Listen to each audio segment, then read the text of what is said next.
Make them your best friend. We, our OCRA liaison from before is Ashley, and I can say that she and I did become friends. Her help was instrumental in getting Auburn Mainstreet where we are today.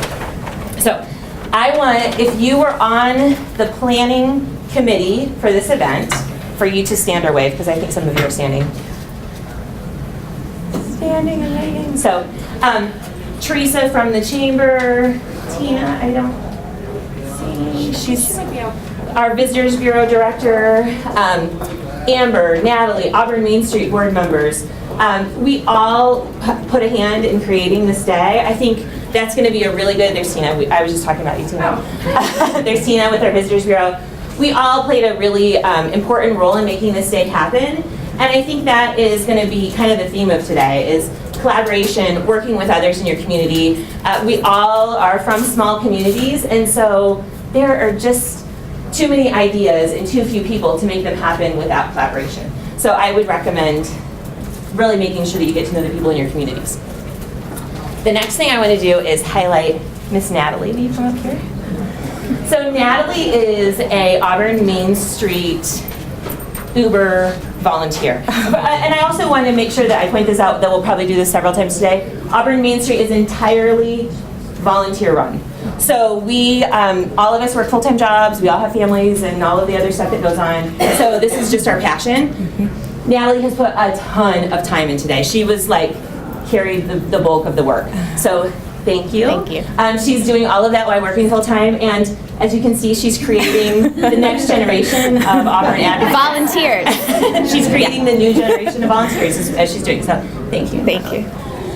So if you have questions about the day, about Auburn Mainstreet, about any of the stuff going on, those are the folks to ask. Stop us and ask us. That's what we want today to be all about. The next person that I have the pleasure to introduce is our mayor, and I'm excited to welcome you today, but I think the mayor does an excellent job of doing this because he gets the opportunity to do it all the time. We love to host people in Auburn, it's kind of our thing, but the mayor, I think, brings a special kind of example to today. His story is not unique in that he grew up and was born here right in Auburn, right downtown. But like many young people, he moved away for a while thinking like, there's something better out there. Only to find out that Auburn's pretty great and Northeast Indiana is pretty great. And so he came back to our area and then of course became our mayor and has been our mayor for many years. So we're really blessed to have him here as a leader of our community. The other thing that we're really blessed about is the fact that he is very supportive of new ideas. I don't think that always is everybody's experience. And so for us, having a mayor who we can come and bring a crazy idea, for those of you who drove through Auburn, or you can see all of the pictures scrolling, those will be scrolling all day. If you see something that you're like, what is that? Ask us. But like, when you go to the mayor and say, hey, we want to yarn bomb downtown, and without a question, there's some photos of yarn bombing, he's like, sure, go for it. I think that really not only helps to make these events happen, but it helps to improve our momentum. We aren't struggling with this obstacle of convincing the mayor to get on board with stuff. He's always been supportive of us, so we're super, super grateful. So help me welcome fellow Boilermaker and Mayor Norm Yoder.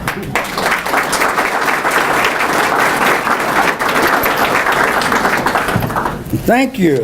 Welcome to Auburn. We're a pretty humble group here. We don't do a lot of bragging and a lot of outreach, so this is sort of awkward for me because that's not my style. Before I begin, the people from OCRA, I think she mentioned the OCRA. We have a lot of them here. They're a wealth of knowledge, and without the help of OCRA, and I'll mention that a little bit later, is Christmas Huggins in the room? Okay, and Andrea Kern, she's brand new, happens to live in Auburn. She's our new liaison. Mary Shaw, so everybody knows. Okay, everybody needs to see this table up here. Melissa Thomas. She could make it, unfortunately. Okay, and Jennifer Vanderberg, she may. Okay, so if you have questions for OCRA, it's this corner right up here.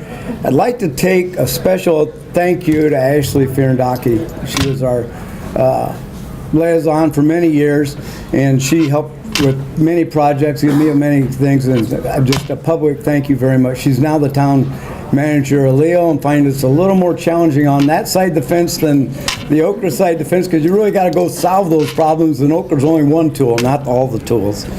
So, and I'd like to, we were a hometown collaborative initiative community. So if anybody just in the room is involved in that, for those that don't know, that is a real soul-searching process, and I'll mention that later. But if you were involved in a hometown, please stand up.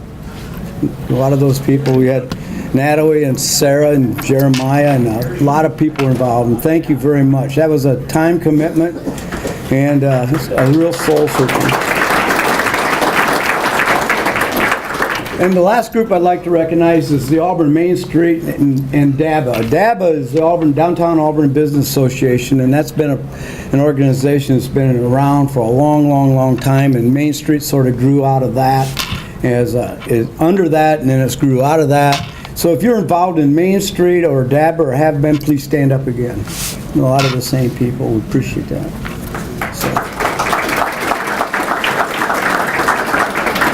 And because of that, I often say that downtown, regardless of what size community you are, whether you're in Indianapolis or you're the smallest community city like Woodburn, downtown is your front door. That's your front door to your community. That's what people are going to come. They're going to look. That's the initial impression when you go to buy a house, is what's the front door look like and what's the initial impression. Your downtown is that. And thanks to all the people, we have a lot of things going on downtown, and we'll probably talk about some of those later. So, but Auburn, we tend to, always say, we tend to celebrate the past, and an example of that is this museum. And it's our heritage, and I encourage you to stay a few minutes or a few hours and tour the museum. It's well worth the time, and I would predict that you'll probably say we need to come back, because you can't see it all in that time. But please take the time. If you've never been here, please take the time to tour the museum a quick once through, and it's part of our celebration of our past. And we live in the present, and an example of that is a thank you to OCRA. As you can see on the poster board on the wall over there is the Mainstreet Downtown Reinvest Streetscape project. With the help of OCRA, we finally got that off the ground. It's part of a stellar application years ago, and it's finally come into tuition, but that's living in the present. It's modernized and taken care of for today. And the last thing we do, we prepare for the future generations. And one of those examples of that is, this is our 10th year. We're celebrating our 10th year of having a fiber to the home, to every home, every business, and everybody in our electric territory. We have fiber communications with gigabit potential. If you want to pay the bill, you can get gigabit service to your home.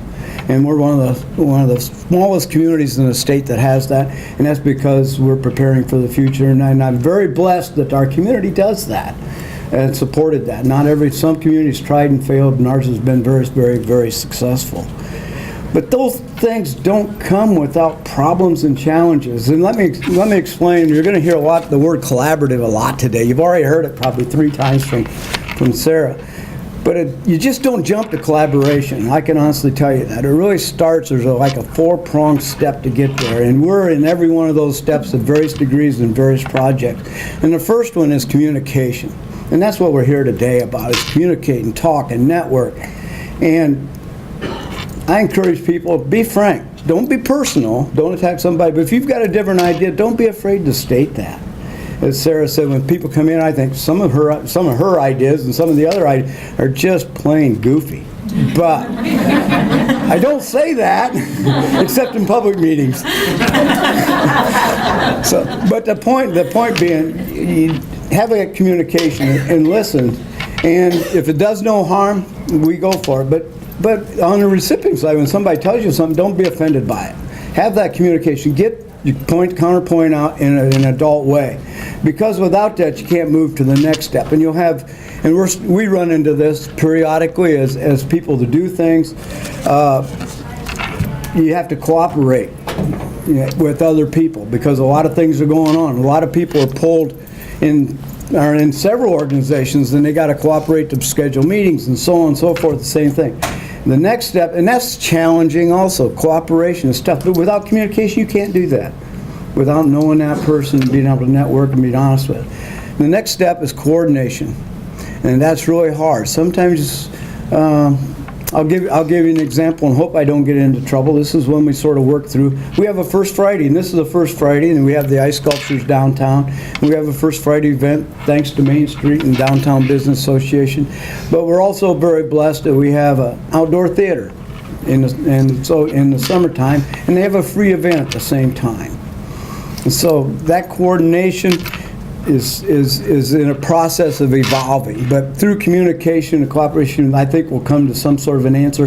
But it's not the mayor's office going to solve that. It's those groups going to solve that, and it's because we've had an open and communicating society to do that, city to do that. And the last one is, if you really get there, is collaboration, and this is a perfect example. Downtown Business Association, for example, used to do a lot of this. Mainstreet come along and they share that responsibility and collaborate in a very fine way. And if you can get to collaboration, then you've hit the holy grail as far as my view of what a community should be. It becomes a family, because one family thing, when then you stand up for somebody attacks something else, you've got another group standing up for you rather than tearing you down. So communication is a tough step. I can honestly tell you, when we went through the HCI process, there was a meeting, I took some pretty good hits, and that was okay. But I learned from them and wasn't offended, and then the community's better because of that. So with that, I'll be here most of the day. If you have questions of me, feel free to come up and visit with me. I appreciate all your time. Time's your most valuable asset, and you've chosen to spend the day with this group of people, and I admire you for that and thank you for that, and hope you have a very fun and rewarding day, and when you go home you can take something with you that you can take back to your community, and if you're from Auburn, you can come up and see me and tell me where I messed up. Thank you very much.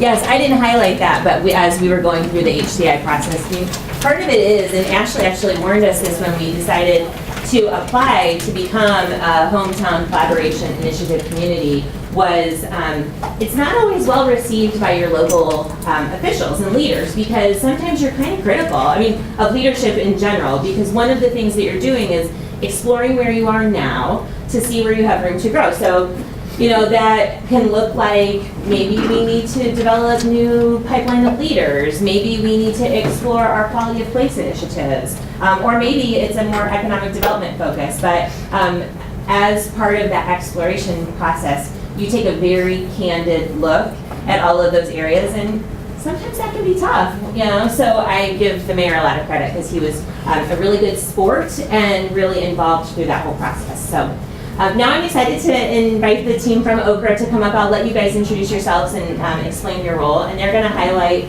some of the programming that is available through the state. Hi, as earlier, I'm Mary Shaw. I'm the Indiana Mainstreet State Coordinator, as well as a project manager, and the program that I kind of run is the Historic Renovation Grant Program, so we'll talk a little bit about that. We have Christmas Hudgens here too, Civil Affairs, I'm thinking my military terms now, Community Affairs Manager. So I think on your table, if you didn't get it, this is hot off the presses. We printed this last night at 6 p.m., so this is literally hot off the press. So if someone didn't get our grant calendar, please, this front table did not. Thank you.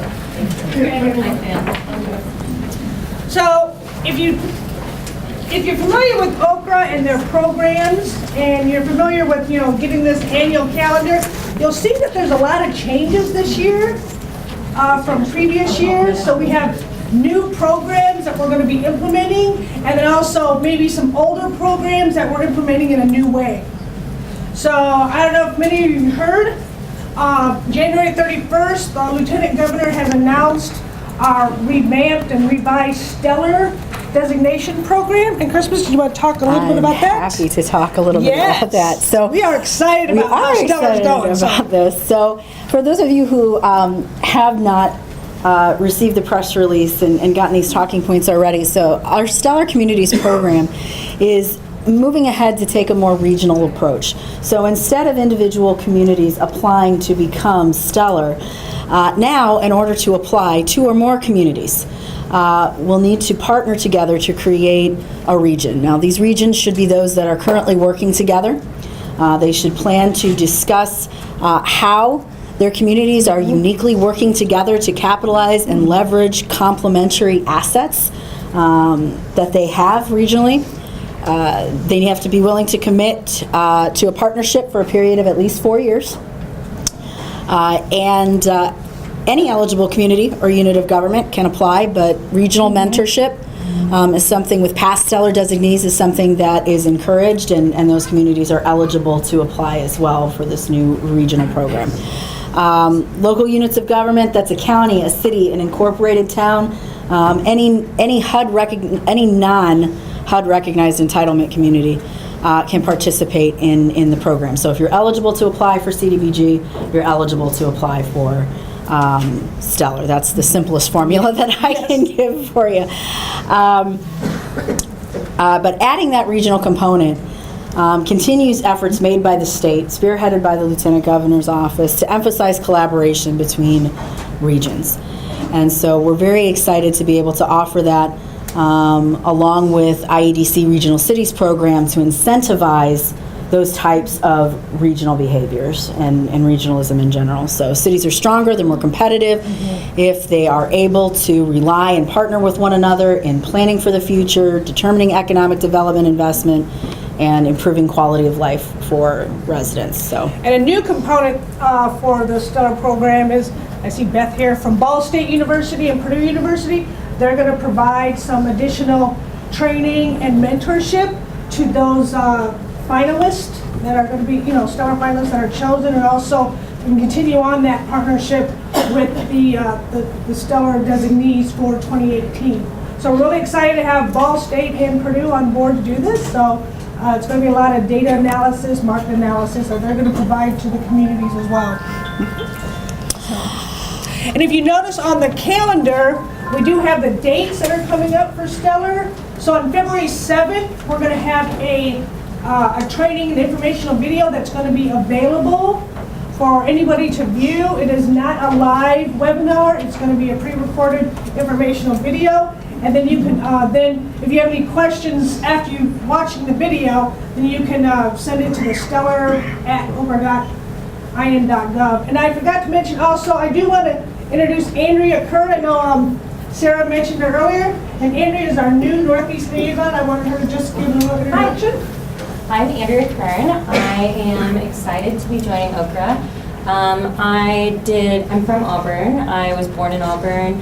I went away to college and have an undergraduate degree in history, and then my master's is in historic preservation. So I have a heart for both history and community, and so I'm excited to get to know everybody and get to know more about Northeast Indiana as well. Thank you, Andrea.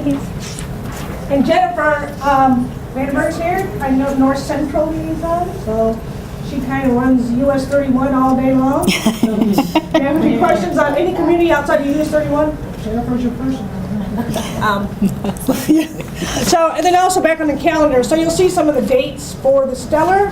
So the one after that is the LOIs will be due that first week of April.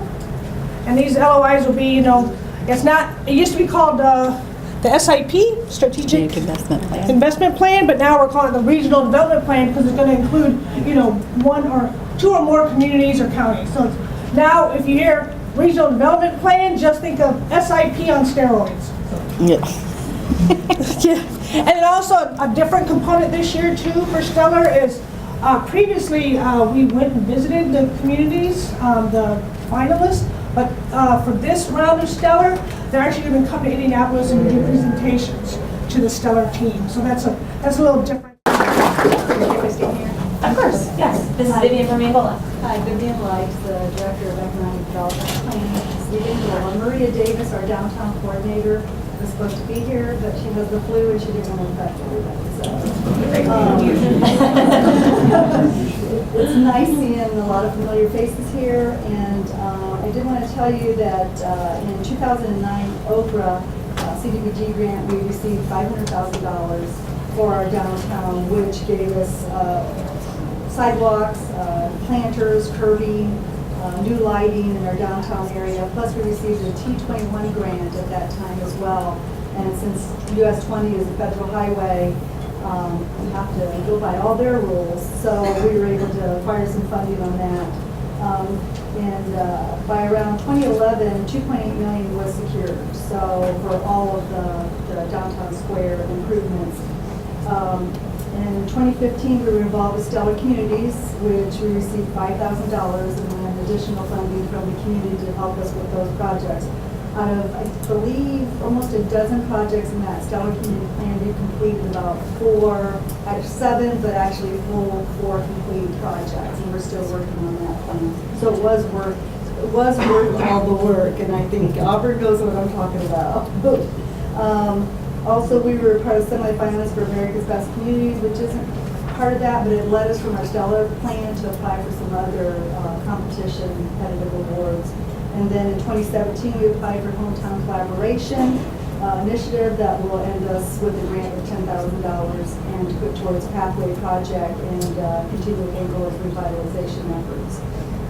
So HCI has allowed us to engage our community at a cooperative level, and it's really opened us up to a lot of the social programs going on throughout Angola, Steuben County. And back to the American Best Community, we partnered with Fremont.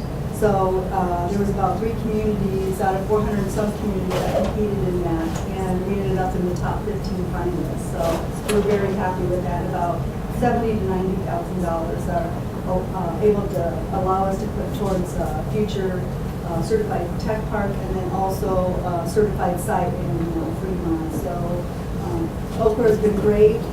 Again, we do understand that working with the downtown businesses is painful, but in the end, you end up with millions of dollars of investment right at your front door. And so you are very lucky going through this, but again, the communities would be doing that without your assistance. So, thank you.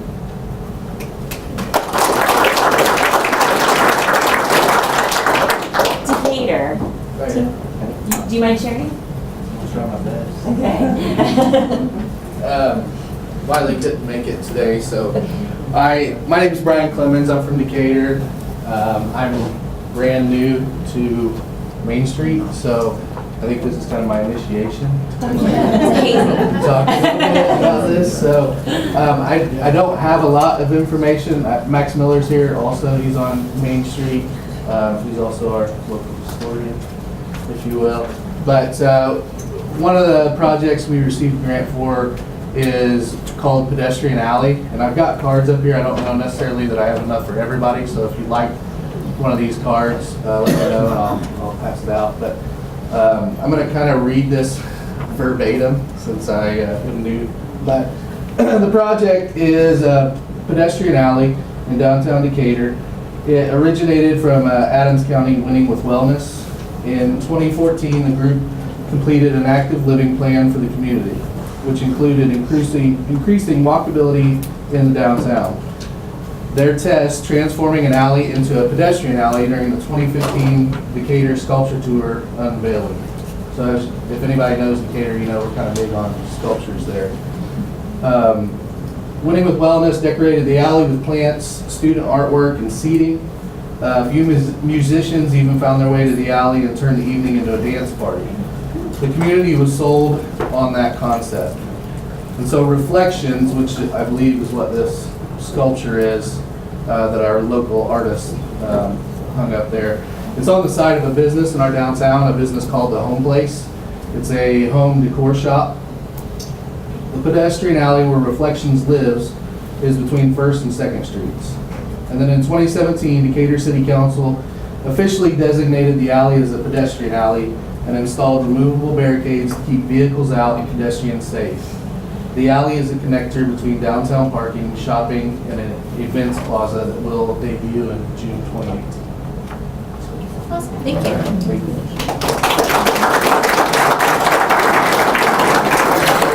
we probably all have those alley spaces, and I love the ideas that are coming out about alley spaces. I have a question. I know you said you're new, sorry, but with the Cherubusco and the Decatur alley things going on, have you guys talked much with Warsaw about what they've done with their alley project? And, I mean, is that something that you're trying to go towards, or, because they had great success with theirs too, and it's a gorgeous space, and I didn't know if that's something that, I'm not sure. The person that's kind of taken that role on, she's used to be part of Mainstreet, and she's now part of the city, but I'm not really sure who she has collaborated with on that, or if it's just been a project that they've been working on with that little boy. But that would be something I definitely want to take back and find out. They're already doing something. yeah, they finished it this past summer.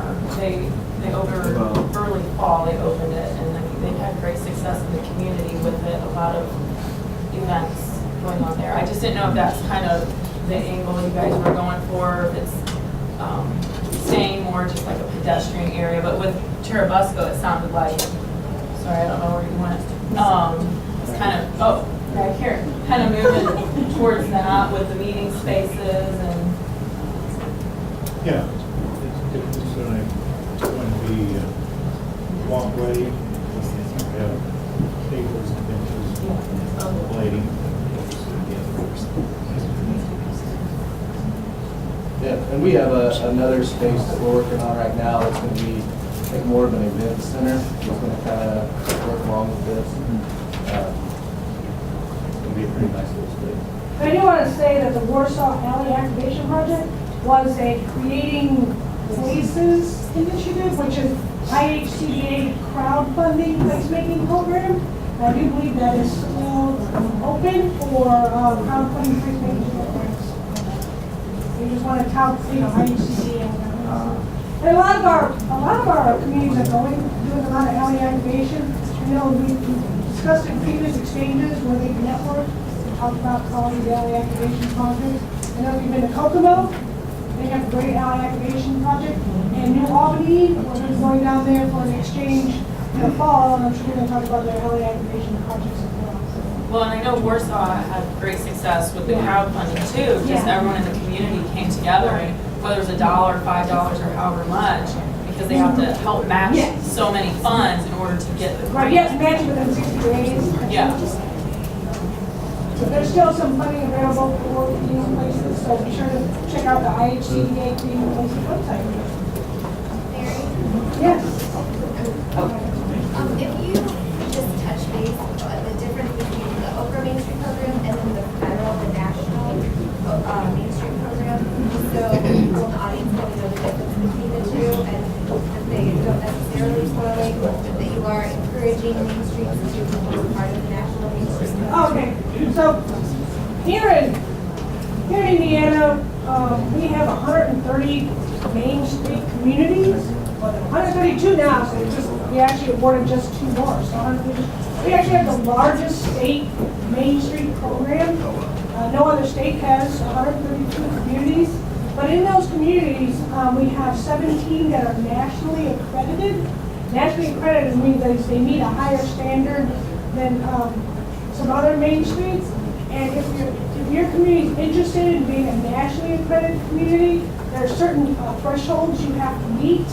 One thing is you're supposed to have a work plan, which all Main Streets should have a work plan, have a budget, have a board of directors, and the biggest discriminator is a full-time or a part-time staff person that works solely on Main Street activities.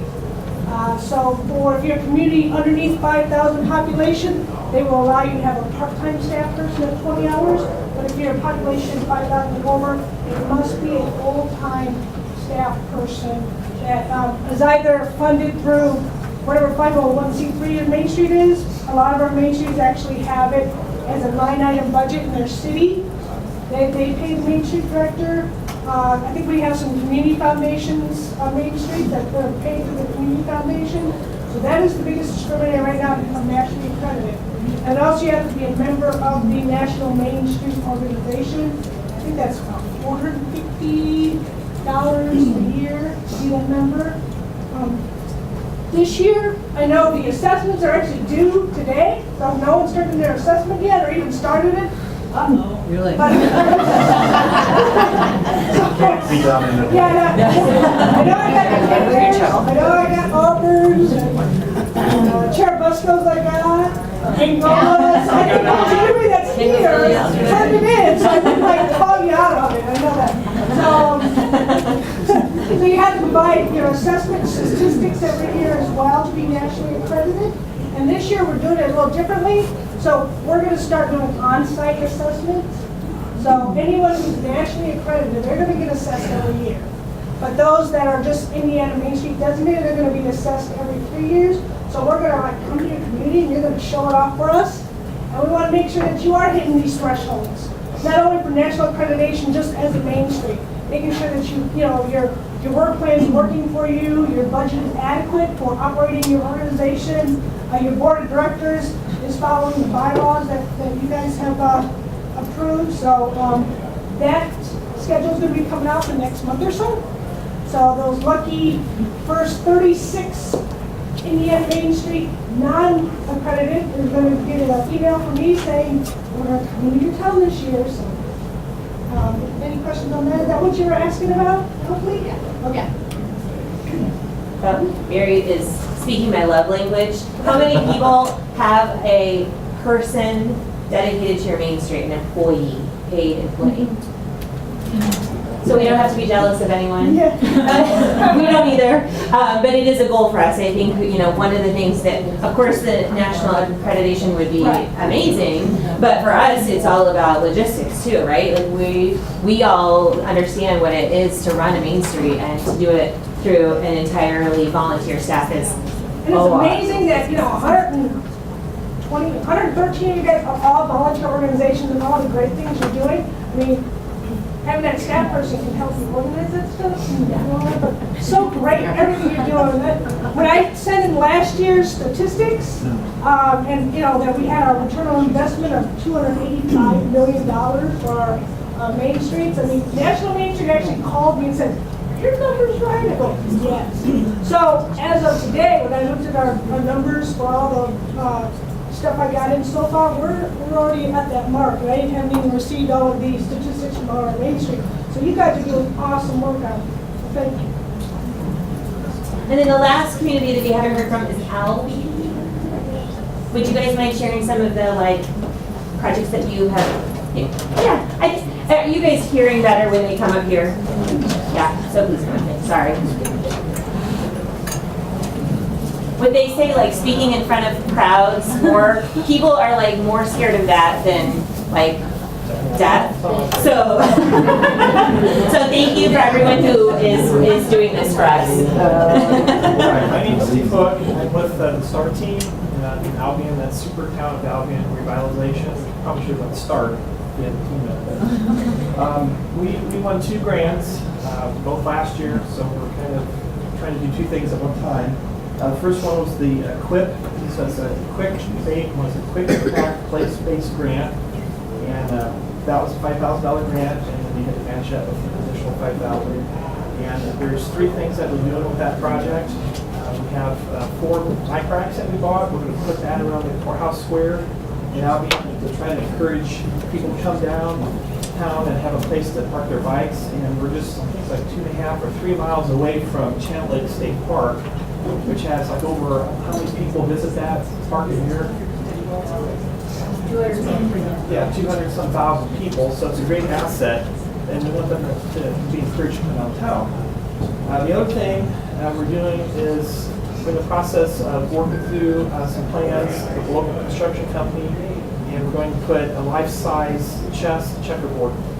That's going to be at Twin Diamonds Park. And I understand this is the only one that's going to be in Northeast Indiana, so we're really excited about that. Hopefully get that in place by March when the weather breaks. And the last thing is some wayfinding signs so that we can just direct people to certain things that are around the downtown area. There's 10 different things we're going to feature on those signs. So that's the QUIP grant. We're supposed to get all that done by February 28th. I have one more extension. Send us an email. Okay, the last one is the HCI program. This one is kind of an ongoing thing. There's, how many people have been in the HCI program? It's not too many people. Okay. Let's just to read this real quick. What is it? It assists communities under 25,000 residents to build on their existing assets. Okay. So it's this long-term capacity building initiative having 3 phases. So you have the foundation phase where you learn kind of about the assets that you have, and you bring different community leaders in from different organizations, and then you kind of discuss statistics and demographics about your community and what your issues are and what your assets are. So we're finishing up the foundation phase. Then the second phase is the building block phase. There's 1 of 3. So you have placemaking, economy, or leadership. Right. So we are at session 9 in the foundation phase where we have to determine what building block we want to go with. So that's our next meeting. And just to give you a brief list here, these are the things that have come out of this meeting. We've learned that we have a housing shortage. Sounds like maybe a lot of people are facing that in their communities. We have a shortage of qualified people to fill jobs. We have good recreational resources, but for some reason the youth still aren't wanting to stay in our area. So that's something that we have to deal with. Leadership. We have a lot of people that are aging, and how do we encourage the youth and other people, say my age, to get involved? That's another issue we have. We have low ethnic diversity. Not sure how we solve that problem. Lack of things for youth to do. We talked about that. And then one thing I found interesting: 80% of our employers have 10 people or less in their business.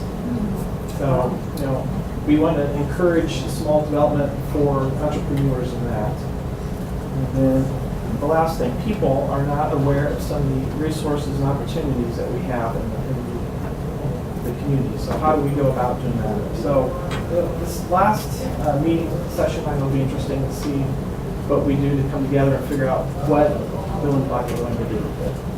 And that's pretty much my summary. So I don't know if there's any questions. Thank you.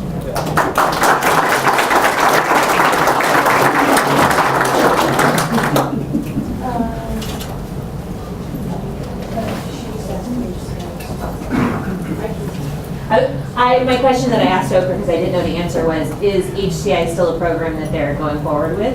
Because I think there's a couple of us that are in different places with HCI, so. Yeah. HCI had five generations of communities come in. It's been running for about 3 or 4 years now.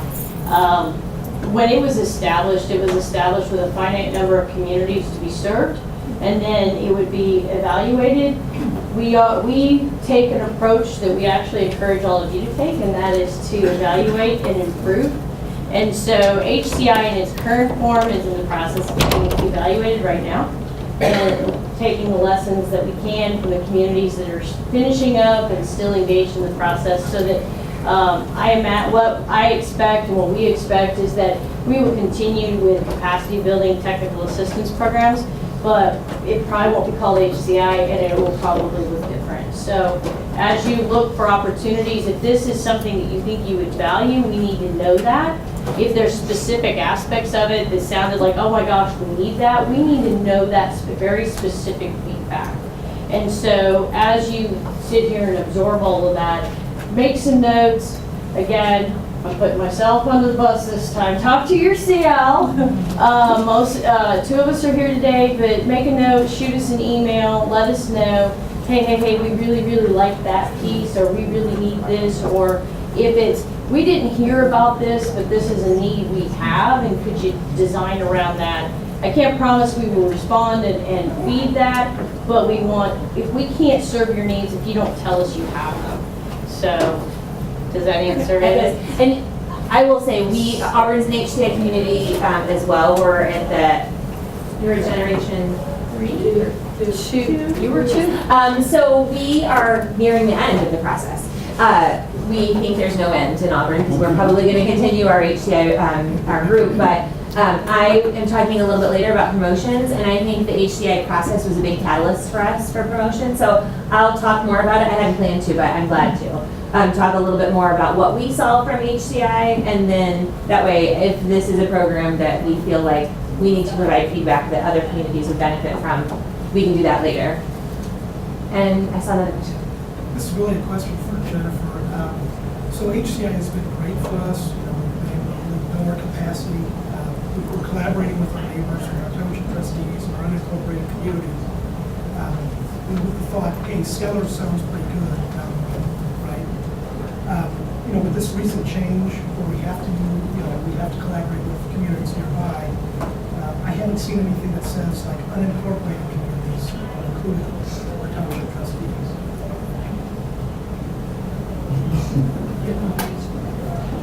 Well, unincorporated communities officially are represented by your county.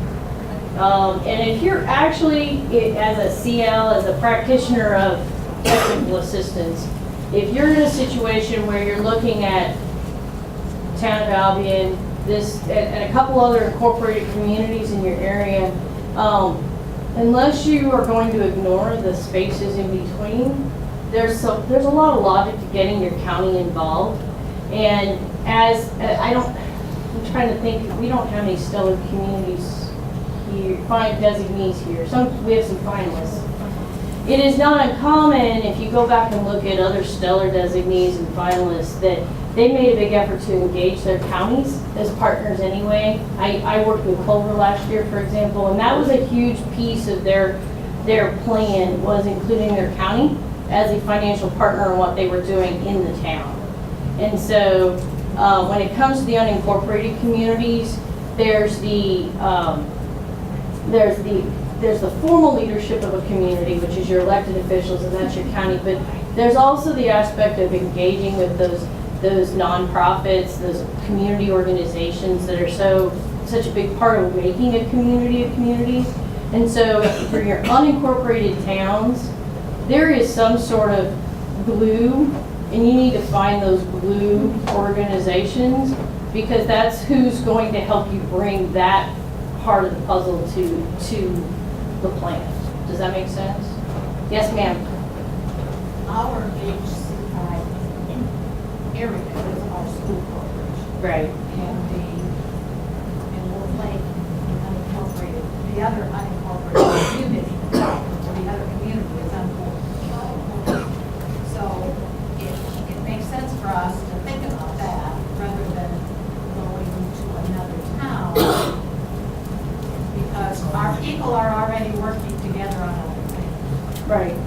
And that makes a lot of sense. And you're right. In a lot of cases, you have communities where the definition of who we are is based on things like your school corporation. It's a conversation you need to have over the next, when you decide to do something more than HCI, you need to, that's a conversation that develops over time if you're looking at doing something like Stellar. It's not something, if you're not already working together as a group, you got 2 months to put something together. Think really carefully about what that means. The mayor's back there laughing at that. Yeah, I have a slide that I will show you guys about that. It is the fun of HCI, but also it is way outside of your comfort zone probably. When that question came up, I realized that I had neglected to share that we have students here from our high school who are videotaping our program today, so thank you to them. This will be available for you to share. Thank you. Awesome that we have these student leaders who are so tech savvy and able to share their talents with us, and a school corporation that helps to make that happen. So this presentation and all the presentations today will be available after today's event. So if you have people from your community that you think would benefit from all of today or portions of today, please know that that will all be available for you later. So I think we're time for a break. So we're a little tiny bit behind. We're supposed to start back up at 10:30. Let's say 10:35. Use the restrooms, grab a donut into this, but we're going to talk a little bit more in depth about how Auburn is really fortunate to have a downtown business association. And so our business association president is here today, but we have been building this collaboration for several years. And I think, when I speak from Auburn Mainstreet's perspective, we always wanted to make sure that we were supporting the Downtown Business Association and not stepping on toes. And sometimes that can be a funny dance to dance, right? Like, we want to make sure that we're doing it in a way that's super respectful and meeting their needs as well. And so I think that maybe Mike will have a different input on this. I think we've done a good job of that. We're trying. But we're excited because this year we're actually even co-branding everything that we do as Auburn Mainstreet DABA. They do a ton of stuff. We do a ton of stuff. The community gets concerned. They get confused. We're trying to eliminate that because we don't get confused. And so we just want to make sure our messaging is clear. But Mike's going to actually share with us a little bit about, and what a perfect timing. We just missed, you guys are going to see pictures come up, which is like walking down memory lane for us. But it was funny, that was just a picture of our first year that we did yarn bombing. Yeah. We did a contest, and we had, you could vote with your dollars for who you wanted to, at the end of the month, of We Love Auburn Month, who was going to wear a outfit made entirely of yarn. And so our good sports that we have in our community, Mayor Yoder, Jeremiah, who owns our downtown coffee shop, and Mike, all agreed to be part of that competition. And Mike ended up winning, or losing, I don't know what you want to call it, either way. He wore the suit, and it was so awesome. I think it was a lot of fun to do. I don't think the suit was a lot of fun to wear. It was hot. It was a cold day and it was very warm. Yeah, it was a warm suit. But it makes me, I think it's a perfect example of how we really strive to have this collaboration. So without further ado, here is Mike Littlejohn. Thank you, Sarah. How is everyone today? That was a little weak. How is everyone today?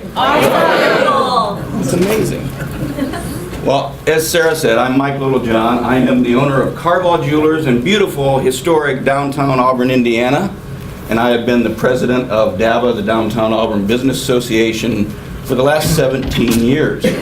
Every year we try to find a new president. I opt to have the vote done, and I'm still here. And I hope someday somebody takes that over. We're certainly making plans for the future. So here's kind of how all this took place. Almost 17 years ago. I have newspaper articles. I went through my file. It's been fun preparing for this talk as the past of Mainstreet, bringing it up to the future and the leaders that we have moving forward today. I couldn't be more excited about where we've come and where we're going. As other communities and so forth, you may be here trying yourself to figure out how to navigate those waters. We were in the same boat that some of you were 17 years ago. The Auburn Chamber at that time and DABA decided to form a partnership, and that partnership was to join the Auburn or Indiana Mainstreet program, a federal program that dollars were then filtered down through states. And as you know, the purpose of the Mainstreet program still is today, but back then, deterioration of downtowns was something that everybody dealt with. Downtowns were changing, you had urban sprawl, you had people shopping and doing business in totally different ways than what they used to back in the 40s, 50s, and 60s, even in the 70s. So we decided to join the program. We bought into the membership. I became the Mainstreet coordinator, and my sister was the president of DABA at the time. I was secretary.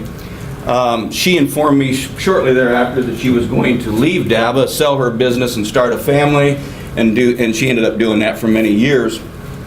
She owned Peekers in downtown Auburn, and she sold it to her partner. So I became the president of DABA, the Mainstreet coordinator, also on the Economic Development Board for the Chamber, and that's exactly how we started the program. Now, as you may know, it's a fairly daunting program to start, okay? What we were good at, and what all business owners, I hope, and should be good at, is marketing and promoting. So DAVA decided to jump into this Mainstreet program, that 4-point approach, you know, the promotions, organization, economic restructuring, and even back then I think they had a historic preservation element that may or may not be part of it. Oh, no, they still have it. It's part of design. Thank you. Yes. Thank you. So that's how we approach the program. However, as business owners, we don't have a lot of time other than run our business, and so we're good promoters, and we decided to embark on a program of how do we let everybody in Auburn know about this downtown, because the bottom line is, and you know this, a downtown is your calling card for all business related to that community. Make no bones about it, okay? If you have a struggling downtown, you will not get a Home Depot, will we, Todd? No. We will not get a CVS. We will not get other businesses that are important to the overall economic development of any community, okay? If you have a boarded up downtown, people will not locate there. It is the first impression. Make no bones about it. If you don't have a downtown that's in good shape, you've got bigger problems, okay? So what we ended up doing in June of 2000, we formed that partnership and we launched the Mainstreet program. You probably have a slide of the newspaper article, but I have all kinds of newspaper articles. You're more than welcome to look at them when I finish and so forth. March 2001, fast forward, we had a big press release further explaining the program to the community and why it's important to them. It's not about selling jewelry, which is my business. It's not about selling food. It's not about selling anything. It's about the entire business district thriving together. And you've heard it before. It's about we. It's not about me. Okay? So we started, and you know you're no different than anyone else. How do you know something's happening in your community? You see it. What I don't want to hear, I'm no different than you, I don't want to hear a lot of talk. I don't want to hear a lot of people saying, we're going to do this, we're going to do that, and not doing it. People see, obviously with their eyes, they react when they see that happening before them. Okay? So we decided to do all kinds of promotion and press. We had press on everything. If we walked down the street, we had press. If we went to our car at night in a parking lot, we had press. We had press on everything about the downtown. We started a banner program. We had banners for the spring, we had banners for the summer. We still have the yellow banners, which are art, you know, dining, art, entertainment banners that go up in the summer. Our first set of banners, Jamie and I put together a program for red, white, and blue Discover Downtown banners. That was the first banner that we had. We put Christmas banners together, which we still use to this day. So the banner program was the first thing people saw. Man, there's stuff going on in what's going on in downtown Auburn? It got people talking, okay? We then, with the chamber, started all kinds of cruise-ins. We've been doing cruise-ins for 16 years, okay? Again, whatever you can promote downtown is what you have to do in order to show that you're doing something. You can't talk about it. You've got to do something. We had a Pride Week. We had Pride Week in this community since the 40s. Well, we decided to revamp it. So Jamie and I said, you know what? We're going to have press on Pride Week. And Pride Week is nothing more than cleaning up your storefront, which you should do every day anyway. Sweep the walk, clean the windows. We decided to take it a step further. And those of you that know my sister and I know it's a constant competition. And it was a competition back then. She actually called the mayor and had the mayor do a proclamation that it was Peaker's Loft Day in downtown Auburn. Press was there. However, her young son at that time, who loves his Uncle Mike, fit the sandwich board perfectly that I made that said, my uncle is the best, don't listen to my mommy, this should not be her day. And had him parade right in front of her while the mayor was talking in her business. More press. The other thing that we did, which is probably the biggest thing, was we started awarding businesses for every little thing that they did. This was our logo back in the day. And we had plaques made up so that if your business painted your building, if you put new windows in, if you did anything, you received an award because we wanted you to know we appreciated what you were doing, and it was more press. So there was more press related to that. I've gone through all of this, and it's been fun to look at, and we gave the awards at the annual chamber dinner, by the way. I just wrote down everything. And it started with accomplishments for that particular year. And we went through everything, and we really made it a big deal so those businesses knew how much we appreciated what they were doing for the overall betterment of this community. Not just the downtown, but what they were doing for the community. And they started to understand why it was important for them to care. And because they cared, the community cared. Okay? It's been fun to go over the file and see all the businesses that got awards over the years. Another thing that we were big on, a lot of you don't remember, maybe you don't remember, the post office downtown, the big boys from Chicago at one point came down here and said they were going to close the post office.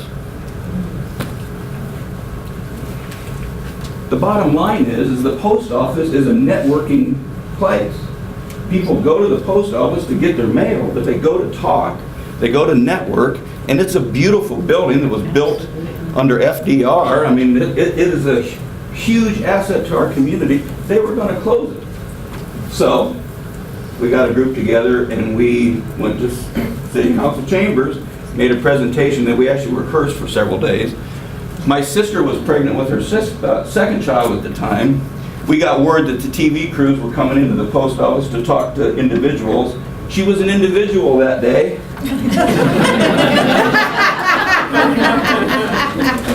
She wasn't wearing her normal hat, but she was an individual. She showed up at the right time to mail a letter that had nothing in it. And when she did that, the TV crew said, "Would you mind talking for a few minutes on camera about..." "Oh, is the post office closing?" She got on camera and she proceeded to say everything as to why this post office needed to stay here. We had drawings made up where we actually, to kind of counteract the big boys in Chicago, of why we could make the post office bigger. We had drawings for them. We had everything. We did not want that post office to close because their big thing was they needed space. Well, at the time they said, well, let's close 8th Street. Let's get rid of that apartment building. Let's make the post office bigger, but don't move out of downtown. So that was one of our big things, and they're still there. So that was good. So I guess the bottom line for me, before I hand it over to Ann, is where we are today. There's so many more components to the Mainstreet program other than promotion, and I'm very thankful for the group here today, and certainly from DABA's standpoint, we work well with the promotions committee. That's our deal. We aren't so good at going after grants. We have limited time to go to other meetings, whether it's in Indy or other community exchanges, although we have gone to other community exchanges. It's tough during the day when you're running a small business, okay? So I'm very thankful for where the program that we envisioned back then, that was way bigger than promotion only, is today, okay? The Christmas parade and the summer art exhibit are some of our latest promotions that we've had going on for the last 10 years. Everybody goes to Fort Wayne shopping, I hate to say it, but that's the truth. So our parade consisted of one police car, one car that hauled whoever the dignitary was at the time, one fire truck that hauled Santa. Went around the block, the chalet was on the courthouse apron. Santa went in for an hour and greeted visitors. It was so, it was not exciting. So we decided to make it a nighttime parade. You can only imagine the old guard at the DABA group, you can't change that parade. It's been that way since the 40s. We changed it anyway. And now it's the Tuesday before Thanksgiving, it's at night. and we've grown that thing from 10 entries up to 40 entries. And last year we had 2 big balloons, so we're turning into Macy's. It's exciting stuff, and I'm excited for what's going on. I just thank you for the opportunity to at least let you know where we've come. It's important to always look at the past. It's not something that you want to dwell on, but it's important to say this to you. This is an ongoing thing for any community. Don't get in a hurry. Make sure that you get the right people in place. Times are changing. People are changing. Embrace everything that happens, and more so than anything else, learn to work together. Thankfully, we have this here. We have it. We don't always agree, and that's okay. But we always are respectful of each other, and we work for the betterment of this community. So please focus on that. And with that, Miss Ann.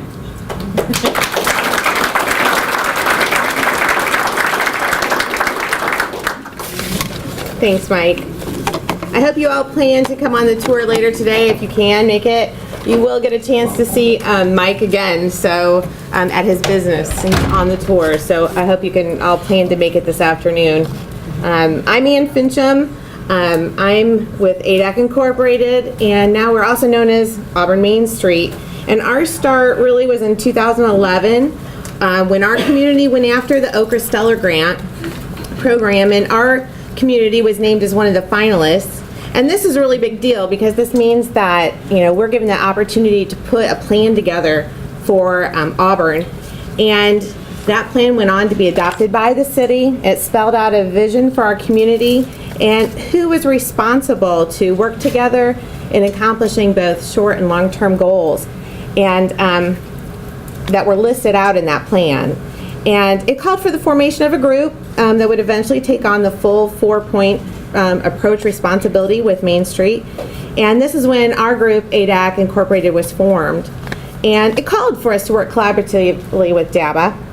And so now you know they've been effectively promoting the downtown, for over 10 years, and in that capacity. And so, push a little bit forward, we were not awarded that Stellar Grant that year. So it really took the wind out of some of the momentum that we had going into forming that group. And we kind of worked as a silo apart from the other organizations in the community once that happened. And I had joined the group in 2013. We were still meeting, but we just still weren't operating as a 4-point approach, and we hadn't met the actual Mainstreet status yet. And we wanted to get that turned around. And we reached out to our OCRA representative, who really helped to educate our group on what we needed to do to move forward, to accomplish our goals, to make our plans. And it was obvious that we needed to build up our board. We needed to engage community partnerships. And in May of 2015, we accomplished becoming the official Mainstreet organization for Auburn. And it was time. We needed to start developing what are we going to do? How are we going to get our name out there? We needed to accomplish some very specific goals with our first project, and because no one really knew who we were. And we needed to build up our brand and our name recognition in the community. We needed to definitely develop community partnerships, and we needed to promote Auburn.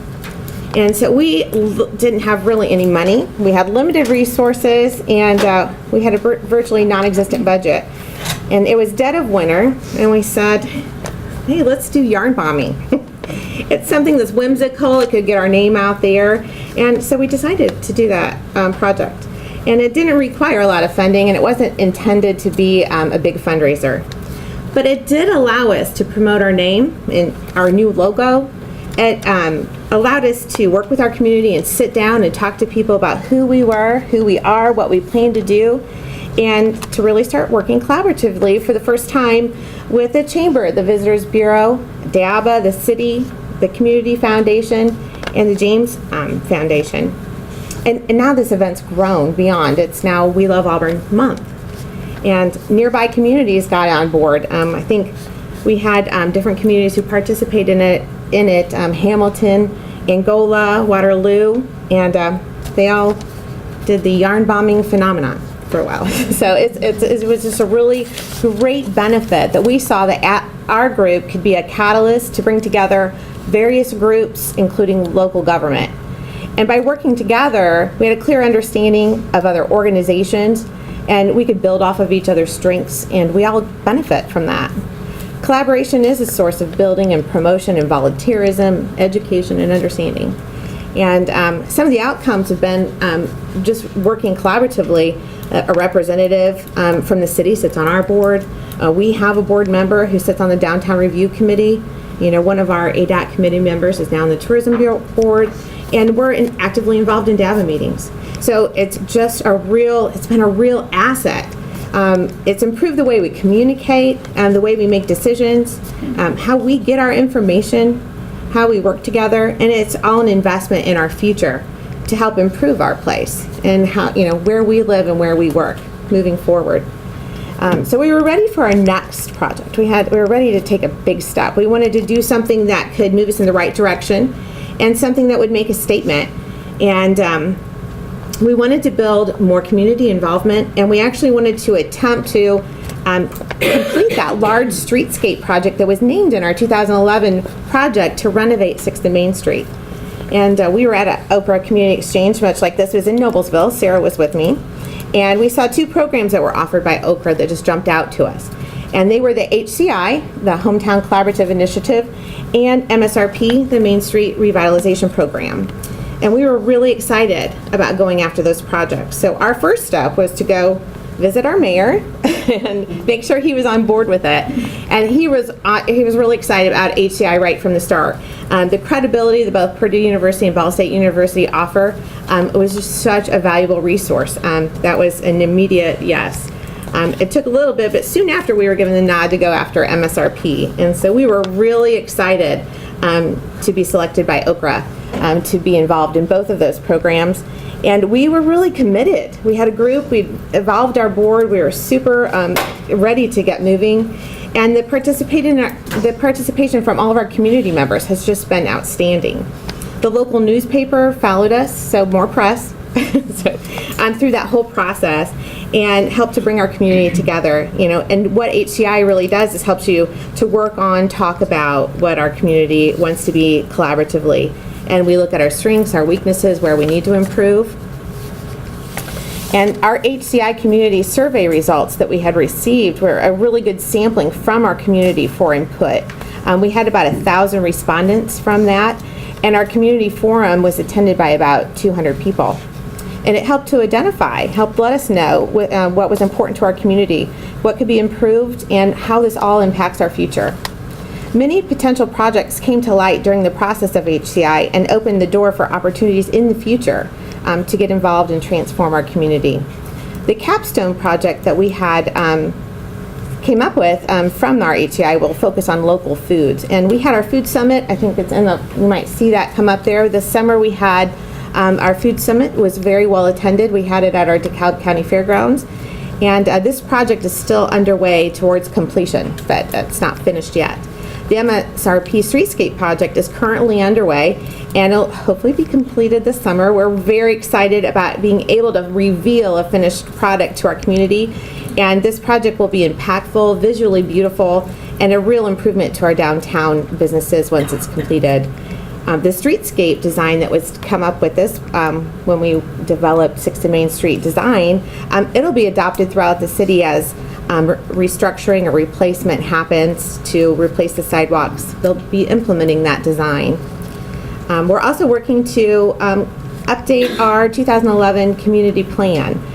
Several of the items that were identified in that plan actually have been completed, and so it's really important to keep our plans up to date going forward. Some of the things were like the city had already completed infrastructure underground for the water sewer separation. The Auburn Court Duesenberg Automobile Museum completed their plaza out front here of the building, and it serves as a beautiful gateway coming from the north. And our James Cultural Plaza is now completed. It's located downtown. It's complete with a stage, and it offers a space for music, gathering, and events. And you'll also be touring that plaza today, and that's where ice sculptures will be later tonight.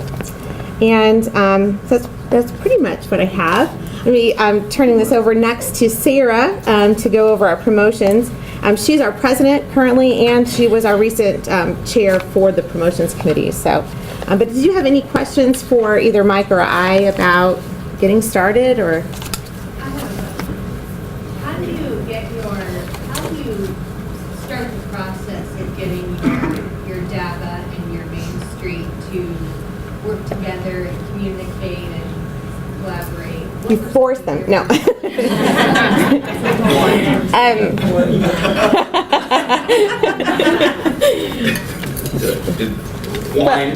Wine helps. Conversation. Maybe having a conversation about, with this something you really want to go after, you have to be passionate about taking it forward. And I would say communication. If it's over wine, fine. If it's over just a lunch, or you need to get together and talk about what's important in your community and if you can make a change. I'll be honest with you, it has been very easy. The promotion side of what DABA has done leading up to what Ann just talked about, bringing this into the future, that's all we had. I mean, we're great promoters, we're great marketers because of being in business, okay? But as you can see from the pictures and the grants that are available, all the information that builds the program on the other three approaches, other than promotions, that's what makes the Mainstreet program. That's not what we're good at as far as DABA, okay? It's a time constraint thing. It takes more time than what we can offer to that. And the promotion side of Mainstreet, that's been kind of easy because the yarn bombing, the We Love Auburn month, I absolutely love because it's just an extension of what we have done. And it just, you got to be honest, people. People see the downtown, they really don't know who does what, okay? Now, that's the reality of it. Now, we're trying hard to brand it. That's the reason we're doing the co-branding this year as DABA and Mainstreet. It doesn't matter who does it. The point is that you're showing unity, okay? The public doesn't know. They just know it's yarn bombing, I'm having a great time. There's an art exhibit, I'm having a great time. There's a cruise in, I'm having a great time. It doesn't matter. What I'm excited about, the promotions is awesome. I'm excited about the other three parts of the program, to be honest with you, because that's where we have struggled. So, I think it's all great. So communication, easy. So. I'm from Kendallville, and I don't want to air dirty laundry, but we're all here among friends. Our Mainstreet organization is very inactive. We formed our, Downtown Business Association is inactive. So Mainstreet has been formed, we have plans, we have visions. Do you recommend, because what our Downtown Business Association is recommending is folding into Indiana Mainstreet. Should we do that, or do we need to keep them separate but working cohesively? Does it matter? As long as the Mainstreet businesses are involved, I think that's our first problem. But what do you, OCRA, or you recommend? Should we keep two separate, or should we work as one? Well, I can't speak to whether you should keep them separate or together. But if there's a lack of enthusiasm towards wanting to make a change and be involved, then maybe just looking at infiltrating some new leadership into it, getting more people involved potentially could be the change, that's needed to help catalyst, it forward. I think with our businesses transitioning, that's the evolution of what's happened. New people aren't involved, maybe they don't know. They can be. Like that, and invite them. And trying to fill those empty storefronts. well, I'll tell you what, here's what we have found out over the years. When we started actively pursuing our business association, ours has been around since the 40s, okay? It's like any other retail merchants association. That's what they all business took place in downtown over the years, so it was easy to start an association. Ours is one of the oldest ones in the state of Indiana. We're very proud of that. However, change does occur, okay? So in the early 2000s, we had 15 members. We have 105 now. Now, some of those are in-kind members. They're trade-offs for other organizations. But you've got to keep the enthusiasm up. keep in mind, we had to do that because we were the only organization downtown working with the city and creating relationships in the beginning, okay? We now have a full-blown Main Street program committee that now has taken that off of our shoulders, okay? And allowed us the opportunity to see those other 3 points grow. But you've got to start with business owners that are engaged. Business owners are fun, and I'm speaking from myself, okay? I've learned over the years, there's business owners that play at business, and there's business owners that are in business, okay? You've got to get to them, and you've got to let them understand that this downtown is yours. We're struggling. We're still getting going. We applied in, Ashley helped us, came and talked to our association in 2016, and in fall of 2016 we got our designation. We have gone, our town, the town itself only has a population of 677 people, but on any given day we can have 20,000 people in our town. It's a huge tourism town. And so the downtown itself has quaint little stores, but needs some revitalization, we need to bring in some businesses that make sense for the downtown. But there's just it's happening so fast, we can't hardly hang on to it. And so we're looking forward to go. We don't have all those 4 points. We're kind of where you were several years ago. We've got the promotion going, we've got it going. Every community is. Yeah. That's how they start out. Yeah. That's where it starts. So we really are looking forward to moving this forward. And in fact, this is David Traylor. He's one of our, stop in his store, Old Tin Rooster, downtown Shipshewana. Awesome place. They sell magnolia things. It's awesome. But he is kind of helping us, getting us going. We want to pull in more community. We have a very giving, active community. It's a vibrant town, but the downtown is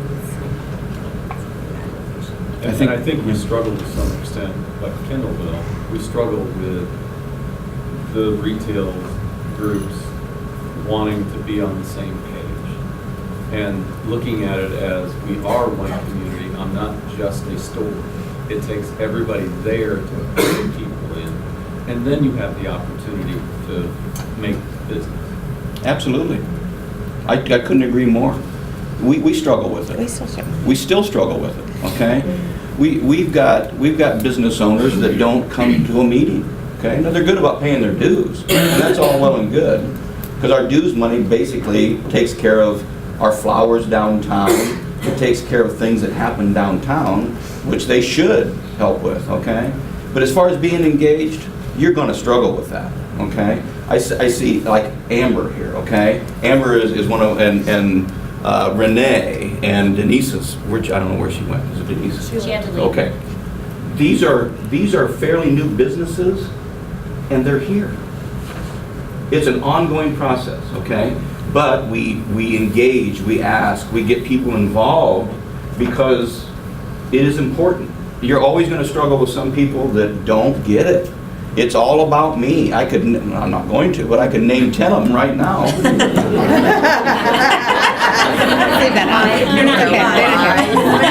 They're not here. I mean, you just can't. I will go tell them. You just can't get them engaged. They don't understand the importance of their time, and we all struggle with time. We get it. I mean, Lori's been a DAVA member for a long time. Lori's very engaged, and she has 2 businesses. She's out on the road. She's on the road all the time. I can only communicate via cell phone with her because that's okay. We're all busy, and business owners have to understand it's bigger than you, and we struggle with it all the time. I think that's part of the process. The promotion side of things for me is with Main Street, it's such an easy thing right now for me, and I think the co-branding, we've talked and we've had talks in the past, and we finally, and I don't say that it was a hurdle, but how do we see things going forward? And there's a lot of things going forward. We just decided it was time, and I couldn't be happier about it because we're all promoting, So I think business associations, retail merchants associations, start there. Start by realizing you don't have to do everything. Everybody doesn't have to do everything. But find what you do well and then work with other people that are doing the same thing. Together, instead of singularly, we succeed. And it's ongoing. I mean, every day we have meetings and we talk about things. There's always new situations, and how you navigate those waters is a constant. And to be honest with you, that's the fun part, is navigating the waters. I'm excited because I'm old. I mean, Hey, wait a minute. I'm going this direction, you know, and not anytime soon, I hope. But I'm excited that we're planning for the future and that we're getting young people engaged and so forth. To me, I'm excited. So, is there any other questions? I've got one for you. Not all communities have a downtown retail group. If you had to start from scratch today, would you have 2 groups, or would you try to do it with just 1 group? I mean, that's finding the balance between existing groups is an important message, and that you've done a really great job of talking about that. But when you're talking about communities that don't have that initial retailer presence as an association, I mean, if you had to build from scratch, what would you do? I think it would be easier to start with 1 group and maybe have an arm of it be your retail group. You know, you can have as many committees as you want in it. It'd just probably be easier to get a cohesive mindset going in with 1 group than starting with 2 and just hoping that collaboration's there from the beginning. I don't know if anybody else sees it any separately, but I don't know. I'll chime in on this only just because I've had this experience recently. Is anybody from Garrett here? Okay, Garrett is looking to start a Mainstreet group, and so I got a chance to come to one of their meetings just a couple of weeks ago, and they're in that same boat. They don't have either.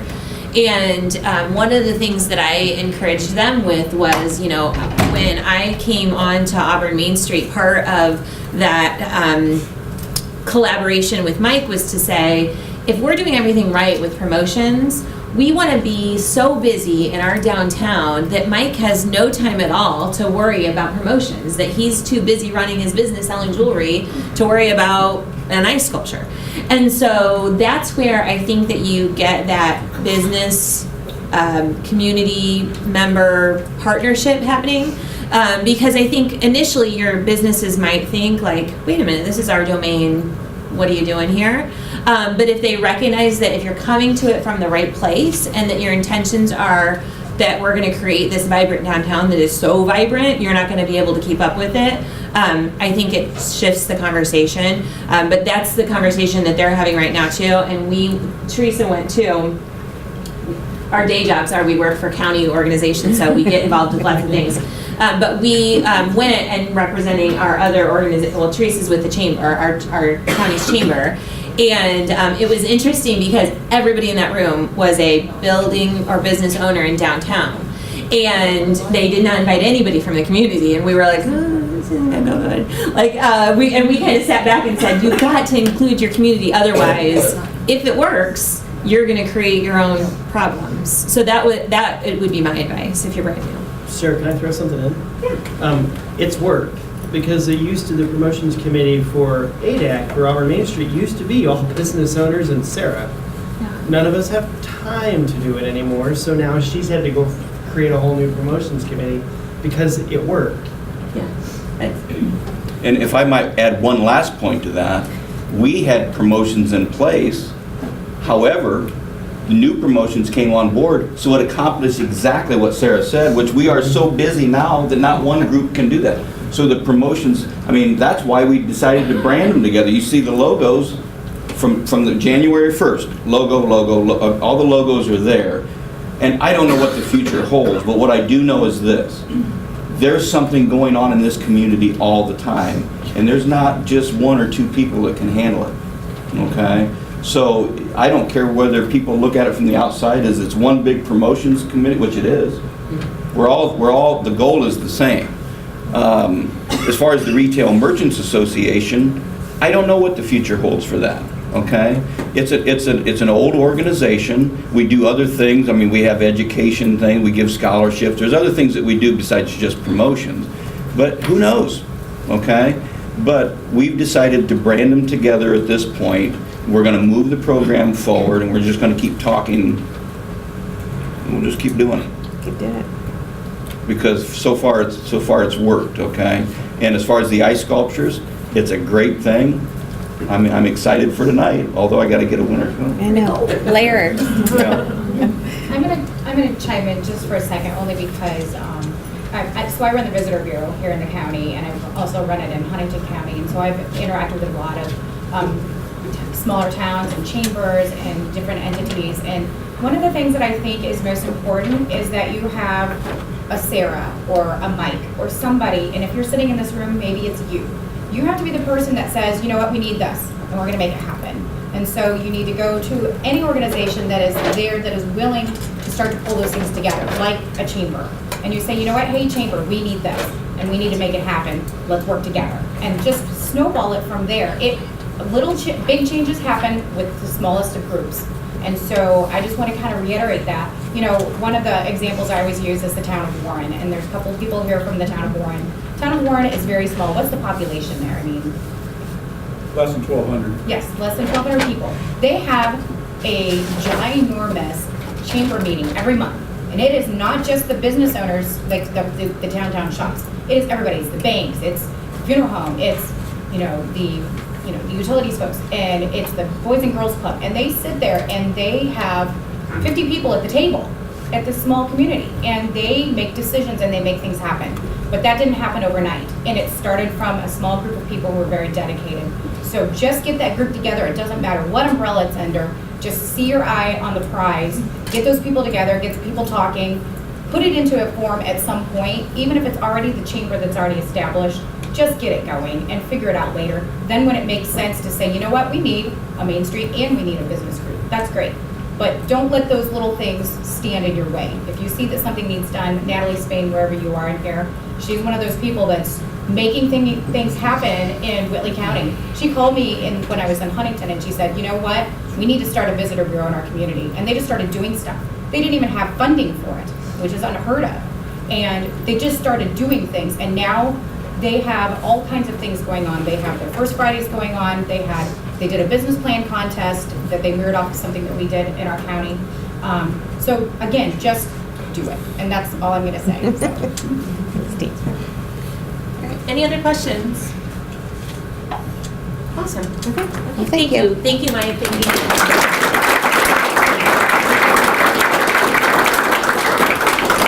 So we are totally running a little behind, but I think it's okay because I'm next. I've got some people that I'm going to pull up when we're going to talk a little bit more in depth about promotions committee.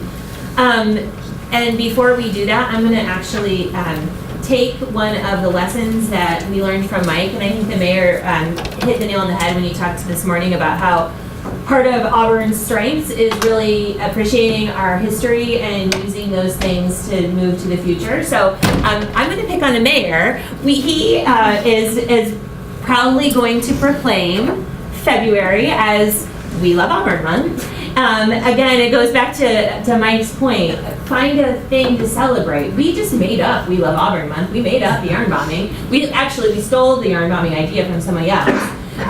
Steal ideas from us today. Make up stuff to celebrate. Put it in the newspaper. Put it on social media. It works. And so I think that's where, especially even now, don't get me wrong, we had like a little budget. When we started, we had nothing. So we were like, wonder what we can get the mayor to sign today. And maybe we can get the newspaper to come to cover it. That's how you get started. You just start with nothing and you do. I think part of Main Street, you learn it by doing it. So just do it. Try it, do it. If it doesn't work, you change your mind, do something different. Just do something. So the mayor is going to proclaim February. Do your phone. Yes, Sarah asked me to sign a lot of things, but so far she's not asked me to sign a check. So. Yeah. It's really hard to spend taxpayer money doing these things, so I encourage you to. But as I've been supportive of virtually everything that comes, even the goofy ideas. Street department, whatever department it fits, we're very supportive of all volunteer activities in our community.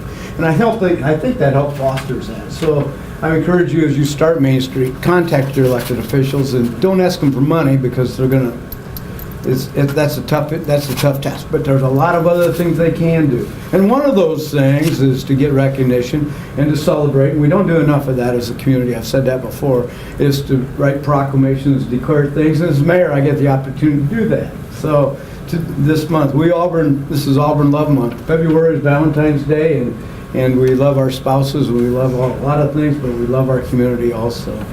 So February 2018, whereas City of Auburn, in partnership with Mainstreet, strives to make Auburn a great place to live, work, and play. And whereas established in 2009, Auburn Main Street is recognized as the Mainstreet organization, although much work was done before that, as you could hear. And whereas the mission of Auburn Main Street is to encourage the revitalization and sustainable growth in Auburn, and whereas the City of Auburn, in collaboration with Auburn Main Street, encourage our citizens to practice philanthropy and volunteerism to our city's many worthy groups, and whereas the City of Auburn recognized downtown as the heart of our community by supporting revitalization efforts, we can be part of our cultivating Auburn's future.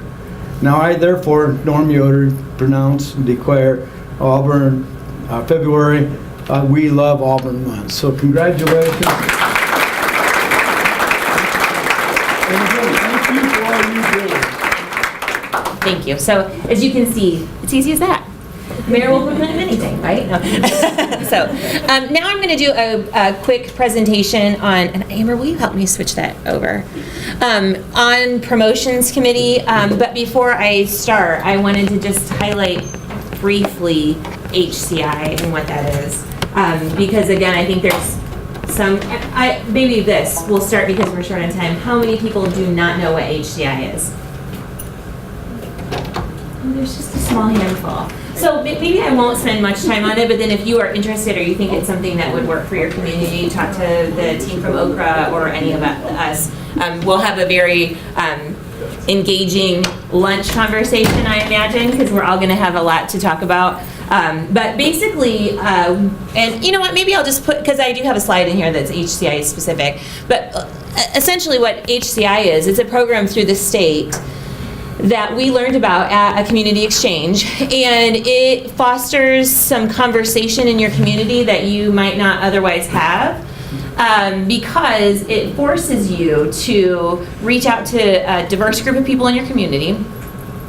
It also encourages you to do a survey to your community, so you're getting input from more than just that circle of people who tend to get involved. And then you also do a community exchange to invite the community in to have real conversations about what do we really need in this community. And I think sometimes, we work in our silos and we don't always listen to what other people think. And if I'm really passionate about ice sculptures and no one else in the community is, it doesn't make sense for us to do it. So it's an opportunity for really your people in your community to listen to each other. And I think that is really the piece that we've loved the most about HCI. Our process has not gone without stumbling blocks. And I will say that's true of all of Auburn. When I was at Garrett, I think that sometimes Auburn comes off to surrounding communities as like this charmed little place that nothing ever goes wrong. And I'm going to pick on Laura a little bit. We're in this beautiful building. Laura is the executive director here, and this place is amazing. Who wouldn't want this in their community? We didn't just and it's here. It took 30 years to create, 40 years to create this place. So when people sit back and look at Auburn and of course Auburn has this. They have all this fabulous stuff that just happens to them because they're lucky. It just looks like that. We put on a good show because it took a lot of work from a lot of people for a lot of years to get to where we are. That's true of our Main Street. That's why we wanted Mike to come in and kind of talk a little bit about where we're at. I think when we had those conversations with Garrett, I immediately saw a lot of not actual putting their hand up, but a little really, Auburn, you've got a lot going on, you've got all this stuff happening, really it's hard for you. So I kind of want to make sure that we say it has been hard for us. Not always, but sometimes it is. And so you're going to have those stumbling blocks. That's okay. Just keep doing what you're doing. If something doesn't work, something else will. So, okay, I'm going to talk a little bit about promotions committee. I have Jen Gibson, who is a new Auburn Mainstreet board member and is the new promotions chair. We just had our changeover of our yearly election, so I was the promotions chair and now it's Jen, so we're going to kind of tag team this presentation. And I'm also going to pick on Jeremiah because he is a promotions committee member. So he talked about a little bit that we have a diverse group on each of these committees. Jeremiah happens to own a downtown business. But as that business grows, he just actually expanded to a new space. On the tour, you'll get to see that. It becomes necessary to expand that group. So we're super excited to have Jen as a part of it. And they're just we wanted this presentation to be totally conversational. However, as our group grew, we realized, we might need a PowerPoint. So, and now especially that we're a little limited more on time. So basically, now I don't know what I did. Escape. There you go. Now hit your arrow. Okay. So first of all, the why of a Auburn or of a promotions committee is to say, as we mentioned in the beginning, we had zero funding. So it was an opportunity for us to brand ourselves in a way that was little or no cost. And to do it in a way that understood what was the need in the community. So that was a really easy starting point for us. As again, we were a little charmed in that we had this existing downtown business association who was doing great work. So we could kind of piggyback a little bit on some of the stuff that they were doing. But if you are in a community that doesn't have any of that happening, promotions is still a really easy place to start. It engages your community in a way that I think none of the other committees really can.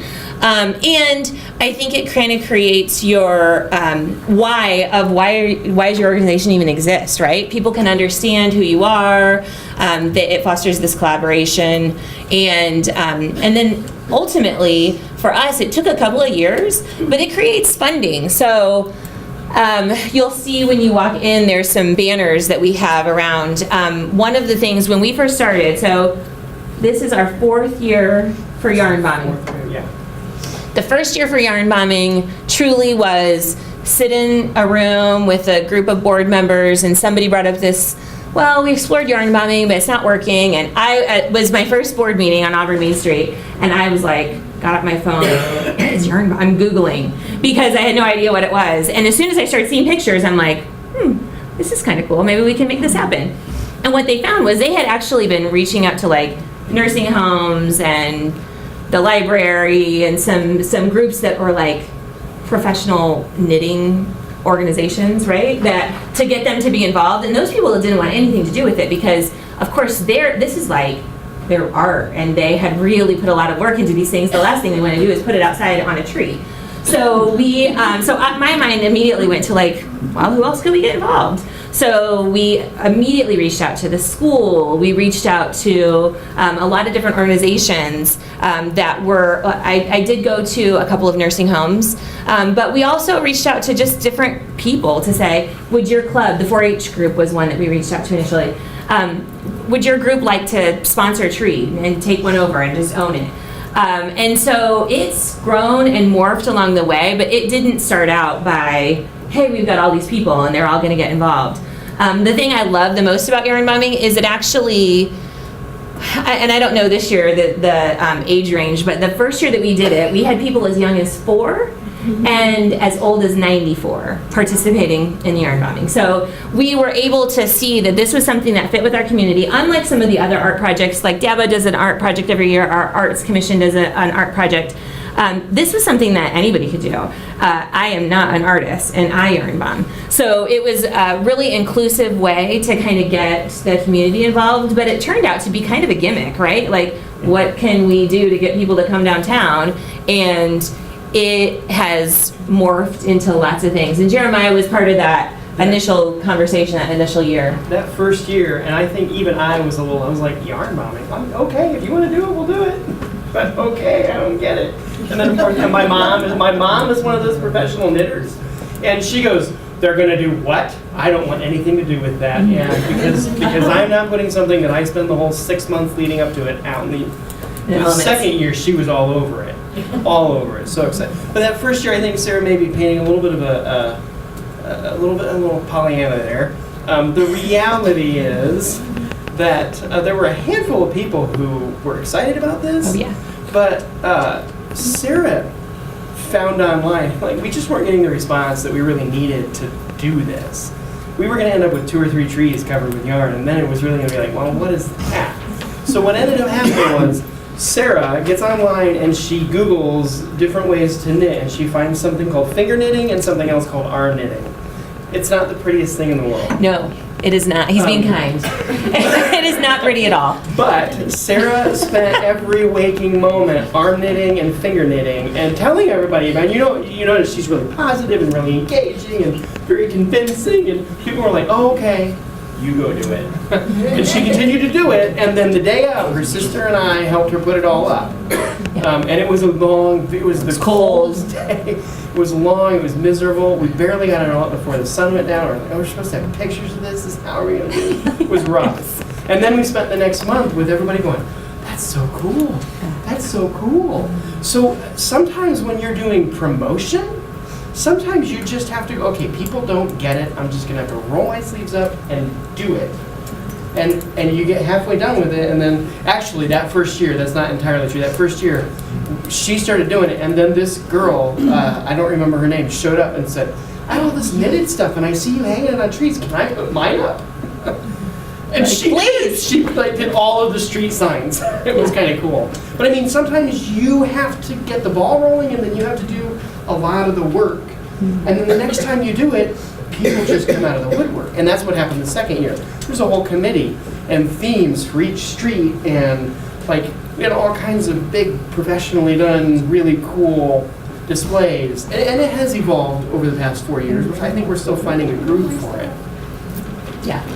Yeah, and then the promotions committee kind of looked at it the next year and said, well, what else can how can we maximize all this? And so we looked at, well, what if we're already doing this, we're bringing people downtown, let's give them something to do. So that's where We Love Auburn Month started. So that makes this the 3rd year for We Love Auburn Month. Yeah, and not only did we said, okay, what can we do? And we can't spend Oh yeah, we don't have any money. So okay, so we'll do a put it up party. And we were like, oh, let's see if Matt Anthony's will donate some of their sales for the evening, and we'll use the money from the sales that they donate to pay for a musician to come in. And then we'll walk around and hand people information about what makes Auburn great. I mean, it didn't cost anything, but we had to be really creative. And then, maybe we could tour upstairs of the buildings. I think we actually stole that. That was a Noblesville idea. We totally stole it. So again, steal ideas today, because that and we still do that. We Noblesville does an upstairs downtown tour. So does Auburn. That whole first year was all, what can we do for free? Yep. And then the second year, people were excited. Again, the second year, people were excited about that, and they started going, well, I'll sponsor that. Well, we could sponsor this. So, I mean, then we had a little bit of a budget.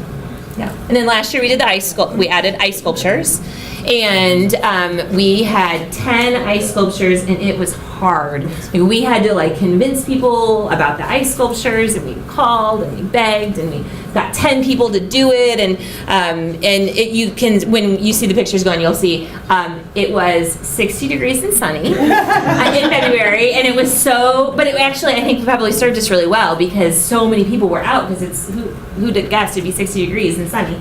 And so all these people came out, and they didn't last long, but there were lots of people to see them. And so this year we have 21, and it was so much easier. We split out, again, we are an all volunteer staff. And so we just split out the list, hey, who knows so-and-so? And you know Joe, and I know Bob. But let's just ask them if they'll do it. And I mean, it was person after, sure, yeah, I'll do an ice sculpture. Oh, hey, I'd like to sponsor the whole thing. Well, we're like, okay. So now, as you can see when you go out, we have a full list of community sponsors it's amazing. I mean, it becomes kind of a snowball that each year it gets better. I think tonight, our ice sculptor says it's perfect ice sculpture weather. So I guess when you want them to last, it's perfect when it's 20 degrees. But I hope that we have the same kind of crowd, because now people get what it is. They know, they saw them last year. We have a lot more people engaged in the process. But that is just another example of like, try stuff, do it. If it doesn't work, change your mind. But it all starts from one silly idea, goofy idea, and then it can snowball from there. If it doesn't work, laugh and keep going. Yeah. So as you can tell, I only have a PowerPoint because I will talk too long, not too short, and I obviously don't know how to use a PowerPoint even. There you go. Okay. So the who. This is one of those things that I wanted to share from an HCI conversation, and that is surround yourself with the right people. I know you said in Kenneville it's hard to get going. I think please understand, we were in the same boat. When we first started, now I'm super grateful for those people. The people that were on this Auburn Mainstreet board before I was, they laid an amazing groundwork. They created our 501c3, they worked with the state, they did some of that detail work that frankly is not in my wheelhouse. But they were kind of quiet for a couple of years, and then we got some new blood on that board and we started to see some energy. So it's just maybe having a group that is diverse so that you have that person who can say, 501c3s are right in my wheelhouse. I can work on the details of creating that, because that can be a process. But then you've got somebody who goes, I don't know anything about that, but I can yarn, mom, like whatever is that person's talent. So you have to kind of give yourself some good energy, and it's getting the right people to the table. One of the things that we learned from this, I stole from HCI. This was a tool that I have used over and over and over and over again. And we can kind of send this out, though it's probably on HCI. There's a website called Indiana HCI? Yes. Okay, that you can go to and you can see all the communities that are in HCI and some of the slide work. But this was presented to us right in the very beginning, and it was how to build community support for your program. And as you can see, and I'll kind of highlight, basically it's saying you need to get people at the table that come from a diverse place. So business and industry, government officials, education, nonprofit, residents, including those that represent an underserved population, faith-based organizations, community foundation, economic development organizations. So we sat there, and Jeremiah and Natalie were the original core. We are the original core team for HCI, and so I feel like for all of us, we had this huge aha moment when we saw this. This was huge. Because we thought we were collaborating. Exactly. Like we were like, we feel like we have a lot of people at the table, and we one of the things that we challenged when we did our application for HCI was like, we know that there are diversity problems in our community, and we want to reach out to a broad group of people, and we got that. We totally did that. And then we saw that, and we're like, yeah, we didn't. Like we missed some people. And so, but it was awesome for us because they were like, ooh, you're right. We should have called, the school to be involved. And so our superintendent joined the committee. We should have nonprofit leaders at the table. So, we kind of took it as we started in a good place, but we made it great. And that was an HCI thing through and through. And I've used it in all kinds of other things. And here's the thing. As soon as we saw this, we were like, why didn't we talk to, and we didn't have to say, why didn't we talk to a faith-based organization? We said, why didn't we talk to, and listed off 6 pastors, right? Yeah. So the issue wasn't that we didn't know the people. The issue was we didn't think to include them. And so just having these categories was huge. Yeah. And yeah, to invite those people to sit at the table and have a voice. Our Mainstreet board, as I mentioned before, we don't have, we don't have anybody on our board that owns a downtown building or business. We have some people that work downtown, but not on purpose, it's just kind of how it turned out. But our board is a really diverse group of people. And I think when you're starting a new Main Street, you think, well, of course it's going to be all downtown business owners. Ours doesn't have any. And again, it's just how it worked out. We have downtown business owners on committees, but we are really driven by our residents. So I think that that's an important distinction to know too, is that anybody can get involved with your Main Street organization and trying to have this diverse group of people. We looked at different age range and people that have kids and people that don't have kids and people, like all of these things that we wanted to include at the table. So I think that is... There's two areas we struggled with getting the who. One is if they're very young, and if anybody out there has figured out how to keep them engaged, if they're under about 26 or so, they'll show up a couple of times and then they'll be on to the next thing. Like we have. I was just gonna say, except for we have one. We have one. She's I'll tell you what, the ones that we have gotten engaged, they're like bulldogs. They don't let go. But it's hard. But they're few and far between. You'll notice there's one. That was something we really struggled with. And the other thing that we really struggled with, and OCRA, you guys may have some input on this, we struggled with the underserved representatives. We did. And I feel like as I look around at other communities, I feel like there seems to be, even in our community, there seems to be a gap. Like we can put this together and have this really diverse group, but we really struggle to pull that underserved population in. We do see them show up to stuff, especially stuff that's not going to cost anything to come check out. But to have a representation seems to be an area. So, and I don't know if that's common throughout.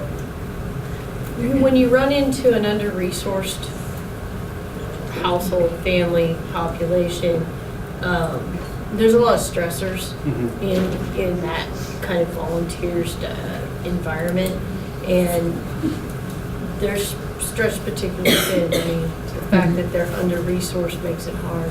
Sometimes what we recommend is that you bring in somebody who serves that population. And that actually has been. That's what we did. We've involved the United that's Way. because they may know somebody who has the capacity, has a talent, has an interest, but when you're working really hard to keep it all going, you don't have that extra time for community engagement necessarily sometimes. Or they're giving it to something specific like the church. Yeah, that's what we found. It was nice. I felt like the school was able to lend a voice for that, and the faith-based organizations, and then we specifically targeted nonprofit organizations that served that population so that we could have that voice on our decisions. Yes. I find this demographic very interesting for many reasons, but one suggestion I might have is, and I don't know how necessarily you might find them, but reaching out to those people who used to be part of that underserved demographic, and they're no longer, and they want to be a part of the bigger voice because they have those connections to that community who's still underserved. So family, okay, a lot of reason why they don't get out of that underserved demographic is because culturally that's comfortable, and they're not going to go outside of those boundaries. But when you can find that one person or a few people who made it out of that demographic, they have all those connections and they speak their language. So personally, that's what I found. Yeah, that's very valuable. That's very valuable. One other point is that sometimes you need to offer sort of different price points of engagement. I refer to as catch and release volunteerism. All you ask is for a few hours on one day, and you don't ask anything else. And you'll see, if you have some big, everybody come out, we got this project to do kind of thing. Or if you only ask for one little thing, and it's an annual thing, they come out for every one of those, but it's a catch and release, and they know that they're safe coming out because you're not going to hit them for more. Yeah. And I think that's probably where we differ from a lot of other organizations. And I don't know if we did it consciously or not consciously, probably, I guess not consciously, I don't know. But we didn't ask people for money right away. Like now we're kind of like, oh, if you want to support us, do this, we have a place, I think, even on our website you can donate, but I mean, we want it to be very organic, and so we want it to be inclusive and accessible to everyone. Now we have some opportunities for sponsorship, but initially, no, it was like, everyone's welcome. I was just gonna say too, when you're targeting a certain underserved segment or whatever you want to call it, be careful how you label it, because I do a thing where I serve homeless every Tuesday, and even though they're homeless, they still have a lot of dignity. And so depending on how you label it, they might be somewhat reluctant to come out, because they're like, oh, well, if I come out to this event, then everybody's gonna know I'm X. And so that might be part of it as well. Yeah. And we found timing, like when do we have our meetings? Is it a time of day? Is it a day of the week? You know, some of those things we've fiddled with a bit to try to be inclusive, because you're right, it is hard, and I think we're getting there, but it's still, it's I mean, that's a universal thing. Okay, the what? So this is just kind of real world examples. We've talked a lot about how to do promotions, but a couple of things that I think are no-brainers, but people don't always think about are how do we do promotions on a real life budget, which is initially it was $0. And so you saw one example of that, like do something that's newsworthy. Like, is yarn bombing newsworthy? And I will show you the next slide because you'll laugh. So this is this year's yarn bombing promotion. So we were on the radio, we were on TV a couple of times, we were in the newspaper, we'll be in the newspaper again, we'll have ice sculptures tonight, we'll be in the newspaper for. We just did a proclamation, we'll be in the newspaper for. I think I've hit everything. And that doesn't include any of the social media. Oh, and that doesn't include anything in social media. And anytime you get, It was what? It was on the front page. Oh, it's on the front page of the paper already this morning. So, so we spent on all of this $250. So, it can be done. Now, notice Fort Wayne, right? That is. The only thing we spent money on was the Insight interview, and that was $250. The radio program was a 30-minute radio program on Magic 95, and it was about Community Sunday something. I should remember what the name of that program's called. Anyway, they were like, if you guys do anything else, please let us know. We're always looking for stuff to do. So call Magic 95 because they want stuff. They want to put stuff on the radio all the time, and it's free. And the thing is that it's not going to be free if you're going to try and sell something. But if you're going to give something away to the community, like come check out our ice sculptures or come, then they're like, oh, free community stuff? Yeah, we'll promote that. Yeah, they're like begging everybody will people put it on the calendar because it's good news. and they're saying that they don't have spots to fill, and so they're looking for stuff, and so when you approach them, they're super excited to have community things to promote. Yeah, and you think about a business, like if I as a business wanted to go have them do those things, well, they're going to expect me to pay for that because I expect to make money off of that promotion. But these, Mainstreet and our downtown organizations and our community promotion stuff, we're not expecting to make money off of that. As a matter of fact, we're expecting to benefit and better the community through that. So these news and media channels, they absolutely want to support that because it makes them look good. I mean, if we think about it from hey, look, we do this for the community, for all these communities, it makes us look good. It makes them look good. It gives them news to report on, which they don't have to go hunt it down. I mean, so they will work with you, and they'll be excited to work with you, and it will be cheap. And I think the first text message Natalie sent to the news guys, like, hey, do you want to cover yarn bombing? Their response was, what is yarn bombing? And so when we told them that it's engaging the community, it's adding vibrancy to downtown in the dreary months of February when nobody else wants to really come out of their homes, that's something that they're excited about. Mm-hmm. And you might have to get up early. Yesterday we got up at 3:15 to do a 5 a.m. interview. but it's fun. And you have to find those people that think it's fun. This is that picture, and they look happy. That was 5 a.m. They had coffee, but they look happy.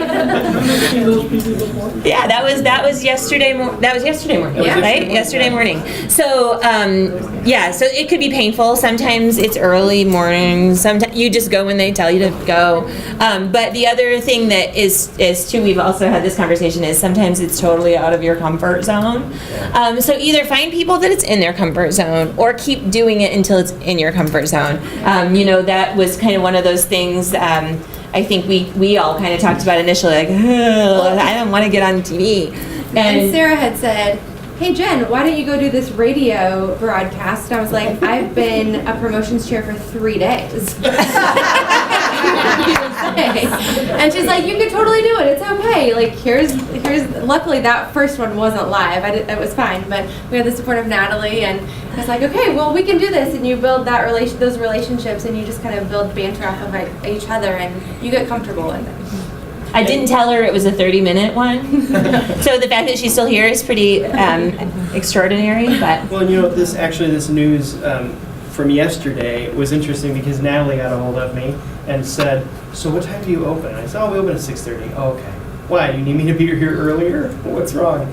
And she obviously was hesitant to ask, but she went ahead and asked. And this is the important thing here.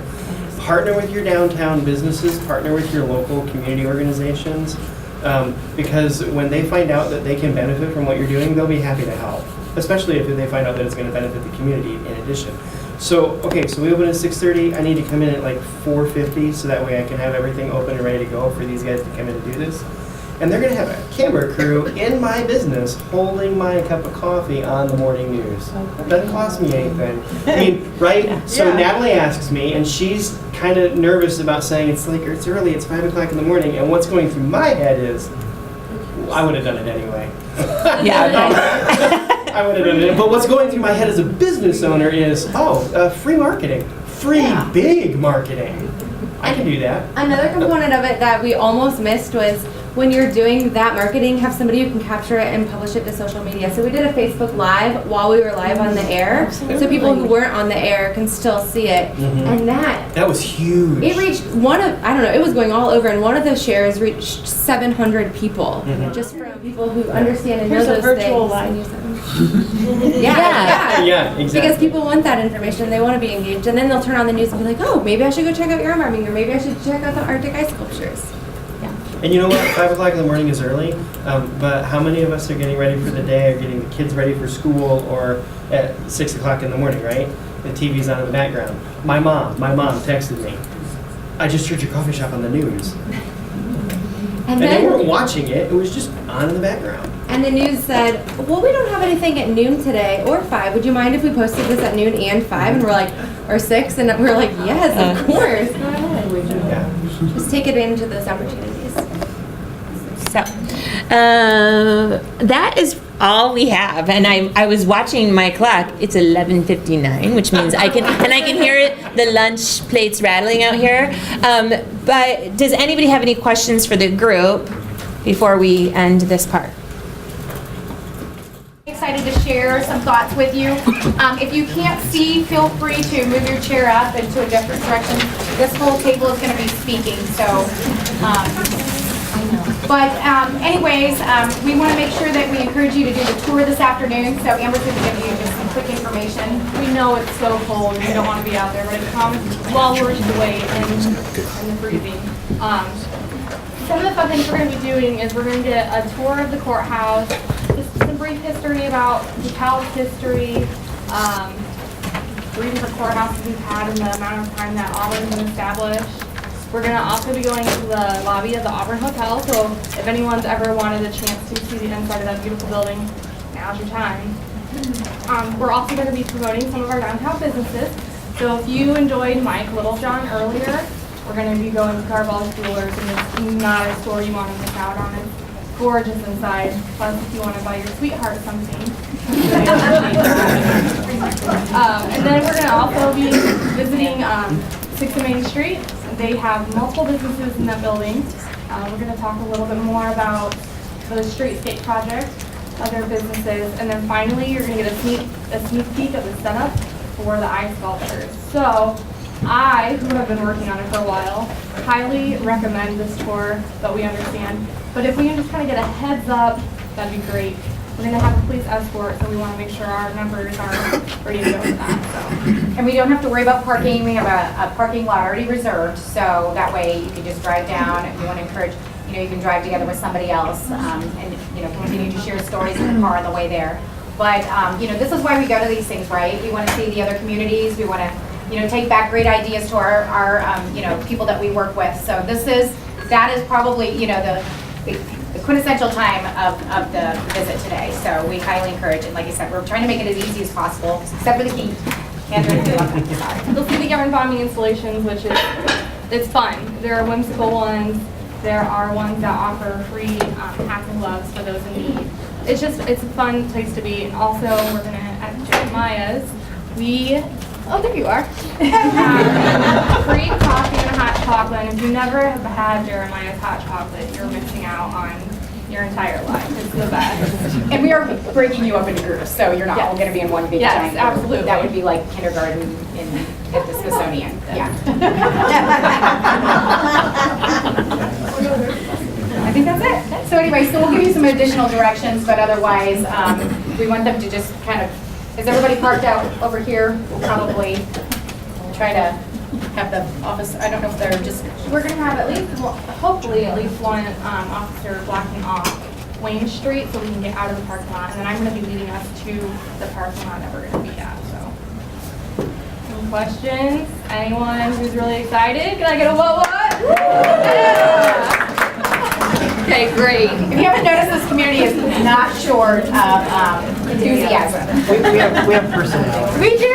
I've been here about 3 months now, so I'm actually still, learning the ropes, but I'm from here originally. So let's go ahead and kick off the collaboration panel. What we wanted was to just kind of get a bunch of our community leaders, people who have been impacted by the downtown, to really sit down and kind of give you kind of a sense of where we are and, what makes this area, how we kind of work. So I'm going to let everybody kind of quickly introduce themselves and what business they are or how they've been connected with the downtown, and then just quickly how long they've been here. So again, I'm Tina Bobilia with the Visitor Bureau, and I actually grew up here, but I've been in my position for about 3 months. So Jeremiah, you want to start? I'm Jeremiah. I own a coffee shop downtown, and we've been in business 5.5 years, and I've lived in Auburn for, I don't know, 12 years, 13 years, but I've been in DeKalb County since I was in high school. Teresa Harmeyer. I'm the Executive Director for the DeKalb Chamber Partnership. I've been in my position for about 1.5 years. Previous to that, and still sit on the board for the ACD Festival for the past 6 years.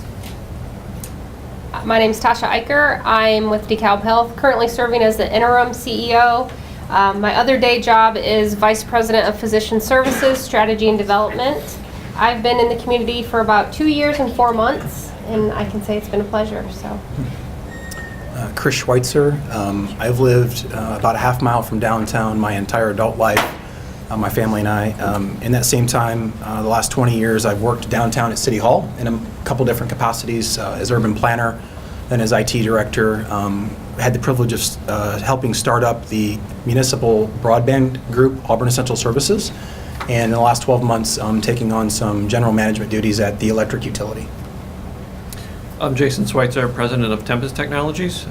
We had been downtown for about 14 years.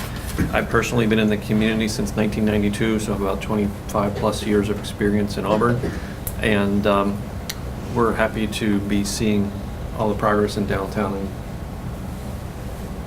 Hi, I'm Ben Smaltz. I've lived here my entire life. I'm the state representative for District 52. I also am one of the owners of Taylor Rental. One of the other owners is in here somewhere, Natalie Taylor. Natalie can wave. I'm just thrilled about what's going on downtown. It's a restoration that you only see once, maybe every other generation, and it's pretty doggone cool. I'm Anton King. I'm the Executive Director for the DeKalb County Economic Development Partnership. We're a countywide economic development agency that works with all 10 entities in the county. Our office is actually located in between Auburn and Garrett, and the resurgence that's happening downtown Auburn is it's very exciting and very crucial to the economic development of the whole county. You know, as we bring prospects in and things, and we always want to make sure we show them the vibrant downtown area that's coming. So it's a very exciting time for Auburn.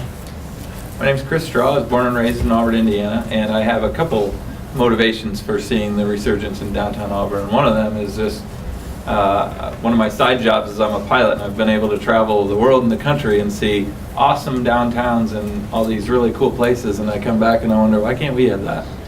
And so that's kind of a personal thing that I want to see it that way. But then I also have a business, Team Quality Services, here in Auburn, and I've seen the struggle it is to find talent and trick them and train them into coming and moving to Auburn, Indiana, and it's tough. And so I want to change that, and I want them to want to come here, move here, and help our economy and help our business. So to kind of piggyback what Anton and Chris were just talking about as far as the panel, so what do you think a vibrant downtown, what do you think as far as having a vibrant downtown, what do you think that impact has on economic development for the area? And do you, just to kind of piggyback off of that. So I'm looking at you, Jeremiah, but anybody, I think this is a question we'll have everybody on the panel answer. So. Well, I think I can take that. What do I think a vibrant downtown is vital to the economic development of the area? So when you go home at night, do you? And I'm curious, just show of hands. When you go home at night, do you just want to put your pajamas on? Do you want to maybe go to the bar and get a drink with friends? Bar and drink with friends? Depends on the age. Yeah, okay, well, so, True. Yeah. So, and you know, the other thing is, like, you look at your kids and you think, okay, do I want to keep my kids at home all the time? Like, I want things to do. I don't want to just go to work and go home. Maybe a couple of evenings a week. Yeah, I kind of want to take a break. But sometimes you just need to get out and go somewhere. The more institutional the place that you go to is, the less valuable it is for you. If I go to some big box store and spend all of my time there, it just really doesn't do much for me. So I need a place where I can really spend time connecting with people. And what better place than a local park or a local coffee shop, or we have a plaza here in town where there can be bands, or there could be, you know, I mean, what better place than spaces like that? And where are you most likely to find that? You're most likely to find that in the downtown, the hearts of communities. So when I'm thinking about it's time to move, it's time to figure out where I'm going to start my family, it's time to think about those things, I'm looking at those types of things, even if it's subconsciously somewhere in the back of my head. I'm looking at those types of things. So if it's not a vibrant downtown, if it's not a vibrant heart to the community, it just doesn't feel like a place I want to be, so I'm not going to move there. And at the same time, if I am there, I'm looking for opportunities to leave. So vibrant downtown means there's people, which means there's economic development. Nice. What about you, Teresa, from a business standpoint, since you represent the businesses of the area?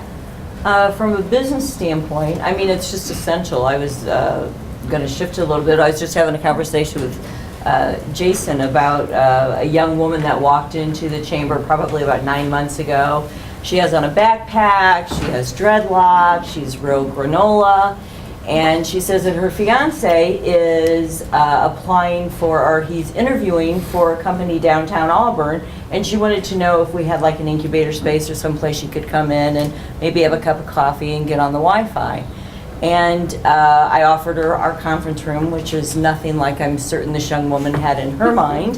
And I did tell her about Jeremiah's, but we started chatting, and I said, you know, who are you, and what are you looking for, and what are you doing? And she was very engaging. And she said that they were deciding between Dallas-Fort Worth, Seattle, and Auburn, Indiana. Right? She said, so tell me about your community. You know, and I said, well, let me break it down for you, the pros and the cons, right? You will not find nicer people. The folks here are just really, really amazing in DeKalb. The cost of living, what you're going to purchase a home for, Those types of things, I mean, you know, our educational system, diversity. And she even said, I noticed you really don't have a lot of diversity here. I said, no, we don't have a lot of diversity here. But here's some of the things that we have. We do have an amazing art museum in Garrett, and we have a community art center, and we have the James Plaza. But we also have Indianapolis and Chicago and Fort Wayne and Detroit. And so I think it's one of those things that it does have to do with the downtown. And when this young woman and her fiance are coming here for probably 2 hours, maybe we even had them for all night, I'm not certain, we need to show them what we have so they want to move here, so that they want to be a part of our community.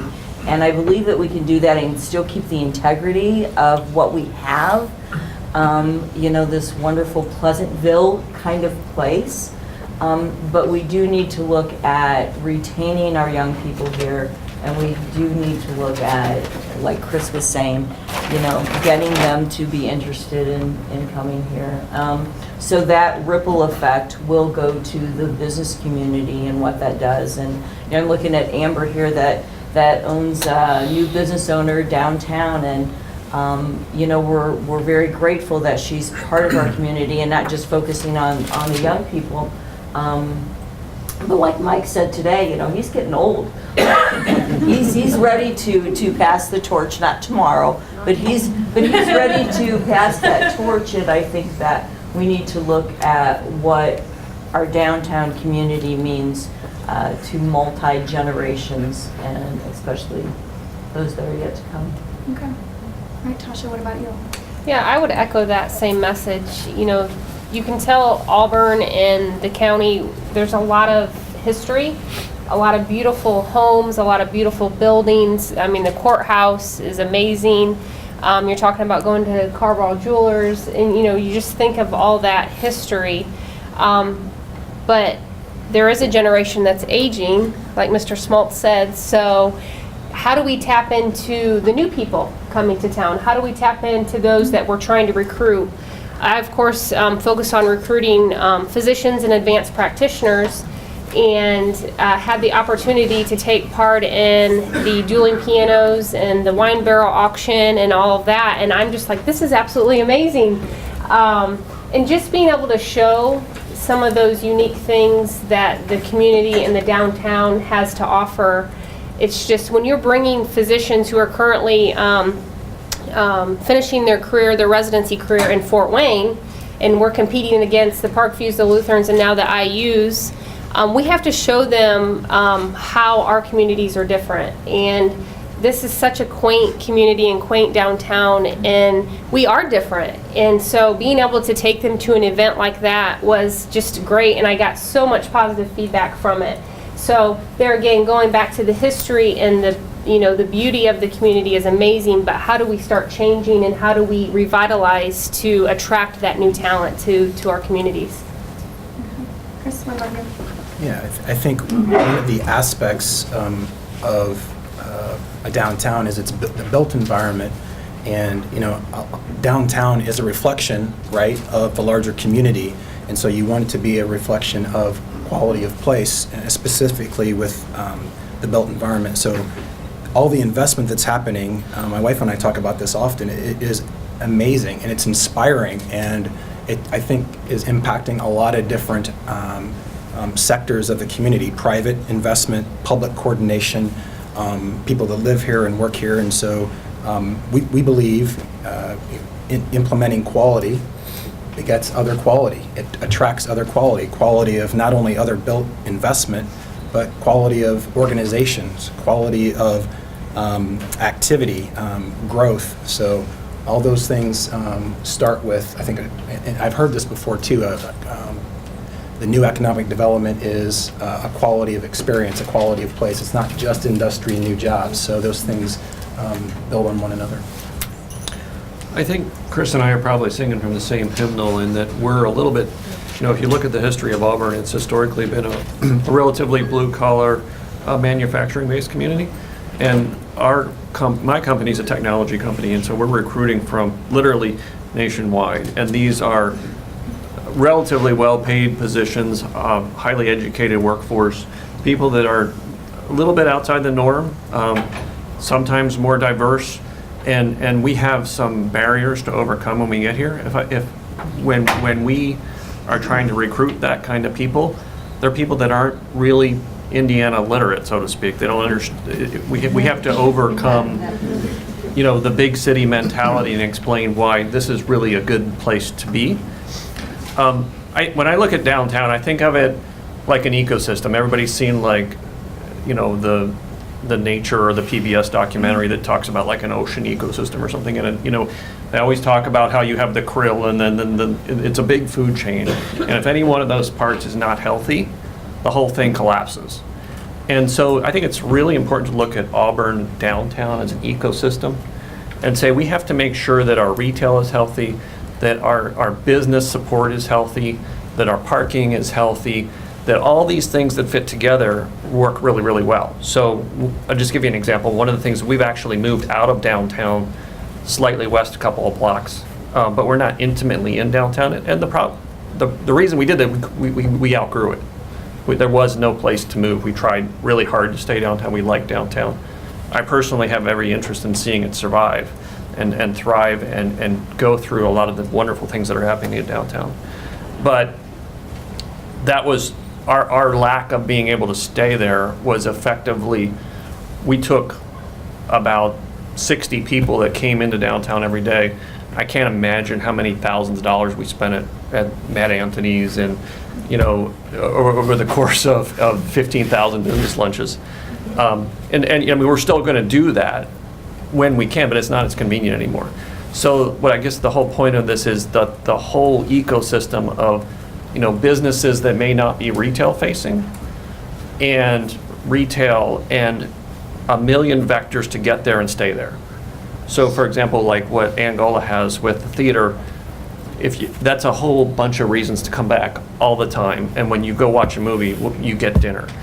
And then when you get dinner, you have to make sure that you have the right restaurants that are healthy in terms of their quality of their business, healthy in terms of their market segment. So another trends in our total economy are that people are moving away from fast food into fast casual.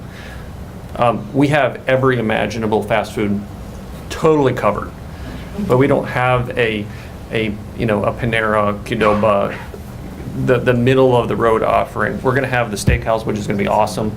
We have Jeremiah covering the coffee, but we need to fill in some of those holes, and that's that ecosystem, because the kinds of people I'm trying to attract, they're going to laugh at you if you point out McDonald's.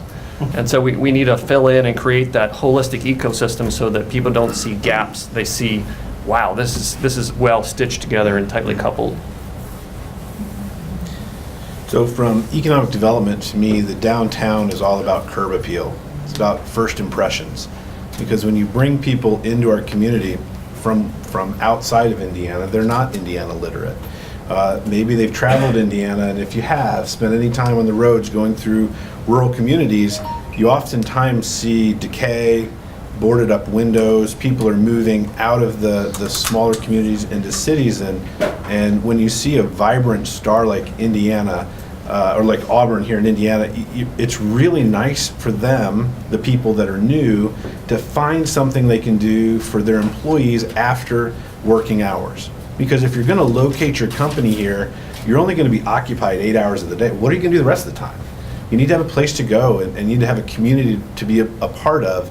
And I think for economic development, it really is, as much as we can shine up the hubcaps and make the paint shine, it really helps us attract the companies that are going to pay us and the people that we live with these high wages to bring them up to their full potential.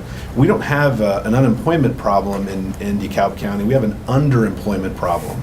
We have lots of people capable of much more. We just need to find the way to deliver those jobs and deliver the skill sets for them. And I'll also, just because it's kind of a pet issue, we have to focus on what the crime rates are and how do we drive that down. I was just talking to Dave Kurtz a minute ago. I just got if you've been following me at all or following the area, methamphetamine has been a serious problem in our community, and it does not reflect well when Indiana is the #1 state for meth labs, and Northeast Indiana is the #1 area for those. But I'm really happy to report that just a couple of years ago, statewide, we had almost 2,000 labs, and I just got the numbers statewide, we're at 391.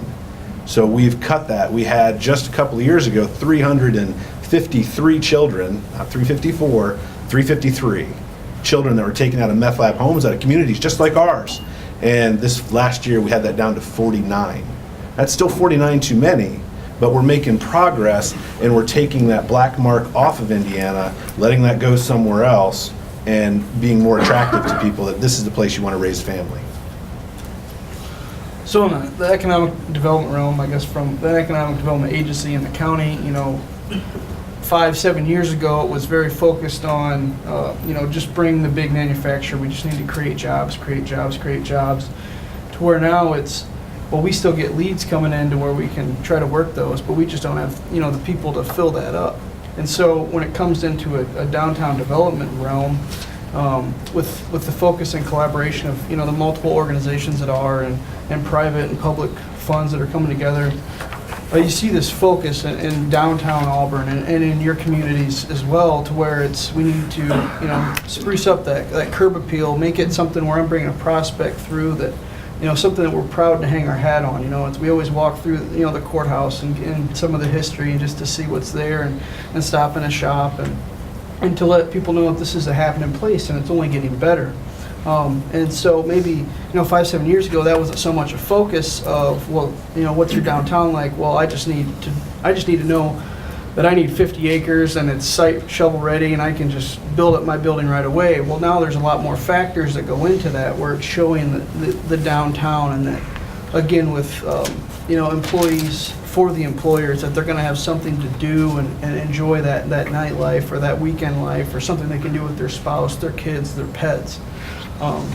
So that downtown development is much more of a crucial piece, today than it ever was, and it'll continue to be that the vibrance of downtown really reflects the whole the status or the health of your entire community. Absolutely. Yep. If you think about a job that you've ever taken, probably one of the reasons that you first took it was because of the pay and what skills were required, and you met those matches, and so thus you had a job. And then if you think about why, or one of the toughest things that you've ever had when you left a job, and it was always, usually the comment is, I love the people and I hate to see them go, and it's those relationships that you build with your cohorts is one reason that you stay at a job. And what we're seeing with us, our office is currently located out on State Road 8, and I call it a parking lot community, because we drive to work, we do our work, and then we drive home. And if you don't give your employees that time to build those relationships, retention becomes very difficult. And when I talk to our employees, we're looking at relocating our office. And I gave them a few options, and when I said downtown was possibly an option, the energy, and we have a lot of millennials that work for us, just went through the roof. And it became very clear that that was where we need to put our focus, was trying to bring our office to downtown. And tonight, with the ice sculptures, we sponsored one of the ice sculptures, and I made it mandatory Fun Friday for our employees.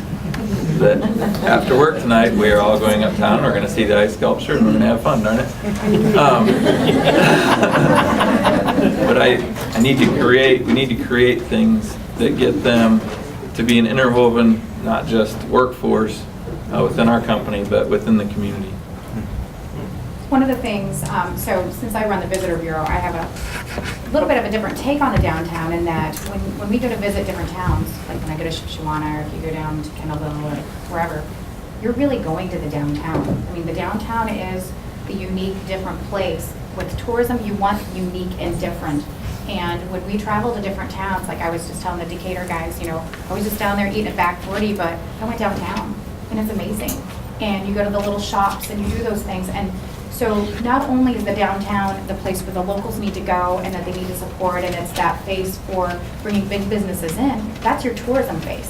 We're talking millions of dollars worth of economic impact to your area.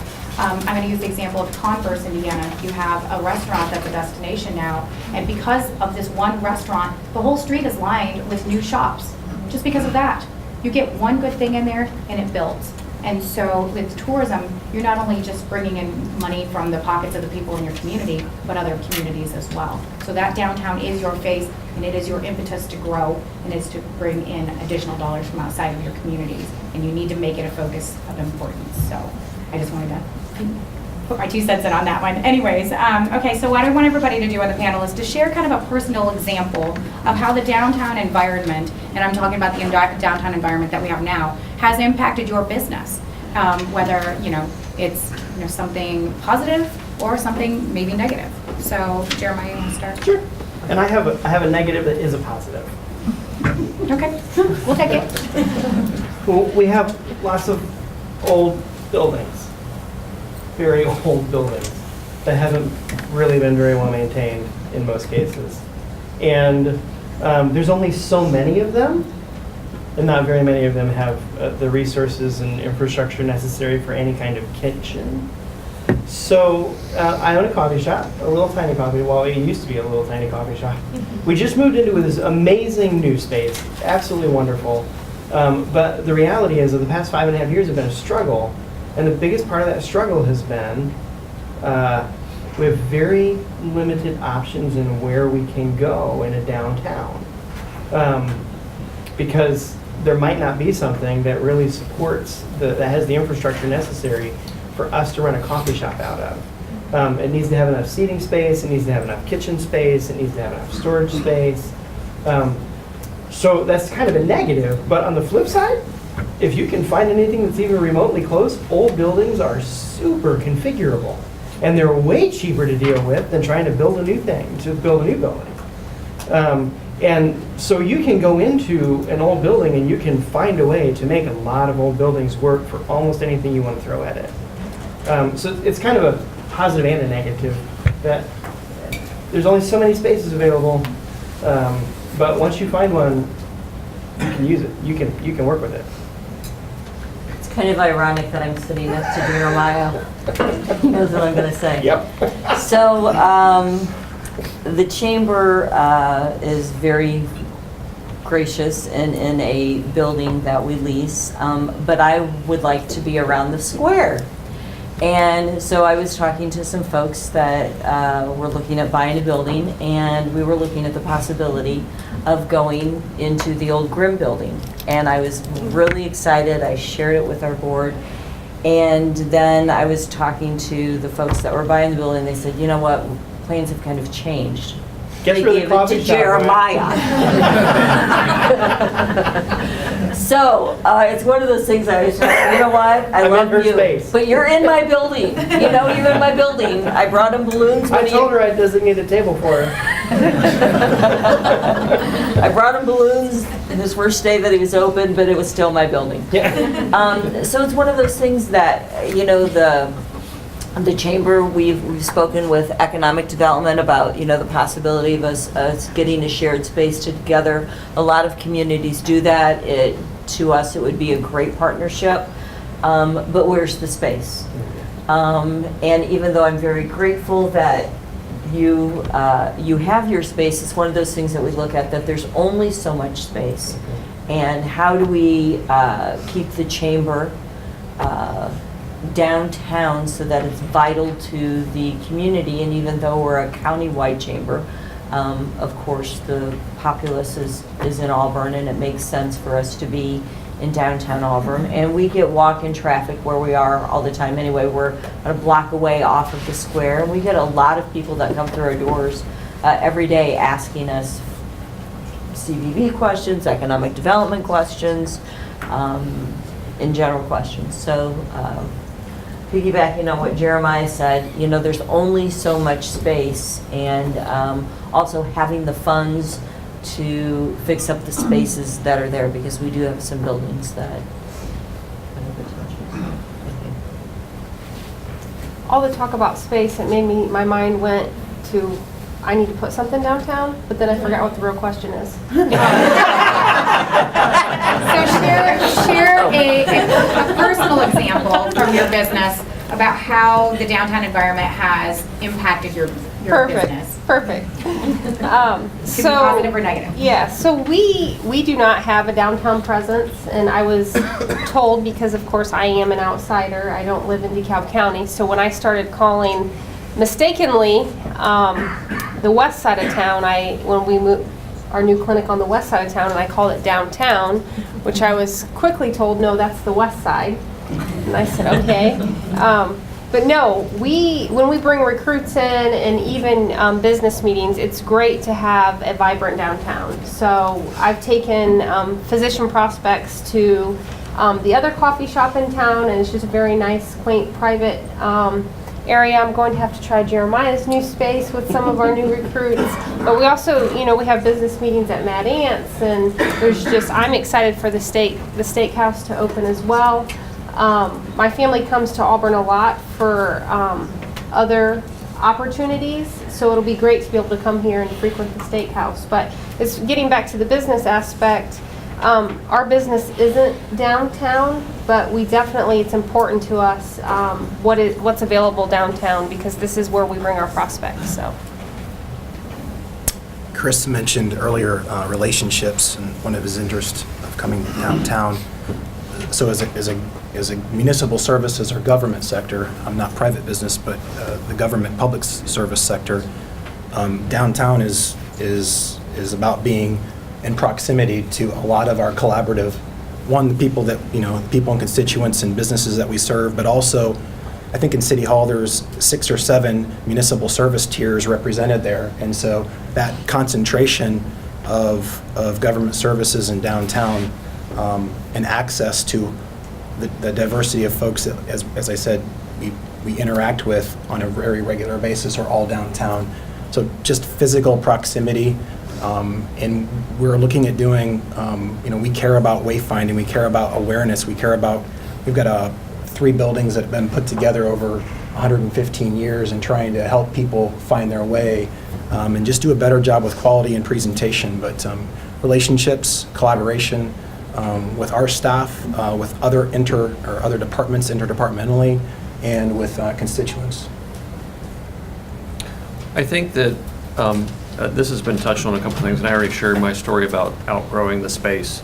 But I think if you look at strategically what is successful and what isn't, if you look at what I would call kind of a model community, and one of them I like to point to just from a vacation perspective, if you've ever been to Traverse City up in Michigan, like there's a whole street and everything is like, every shop is like, wow.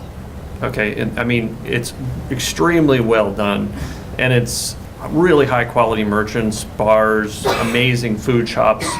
There's Kilwins followed by this, followed by that, and it's all just Class A stuff. And people have developed a really keen sense for when a business is not well capitalized. If there is anything that's a twinge of just kind of half-baked, people are like, ugh. And I think this is a really sensitive topic, because from a leadership and a strategy perspective, it's really hard to tell a business person, you need to step up your game here. Because if you have a thud right next to it, you literally have one weak player that's dragging the whole thing down. And obviously there's an art and a politic and all kinds of other things to it. But when you have people that are doing really, really big investments, they want to come alongside of other people that are making big investments and doing things really, really Class A. And I think you kind of covered that. And when you have a curb appeal, it's really important that the whole block not have a big work right in the middle. And there's ways to do that, and some are harder and easier than others, and some personalities are harder and harder or easier to deal with. But I think it's really, again, going back to the ecosystem, making sure you don't have that one notch in there that's really kind of dragging the whole ship down.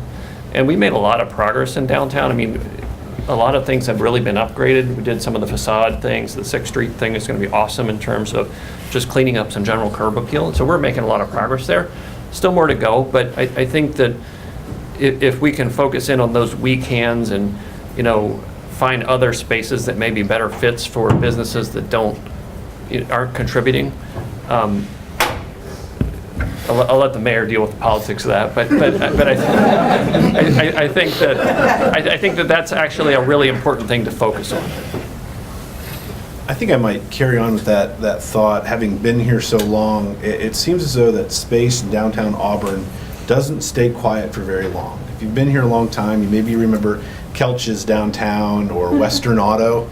If you've been here that long, the meat market on the corner of Cedar and 7th, the Auburn City Hardware, which was the first place I ever bought anything in my life. I bought a Red Ball there for $1 when I was about 5. And having been here as long as I have been, to see how the community has matured and continued growing and changed for the good is really fun to watch.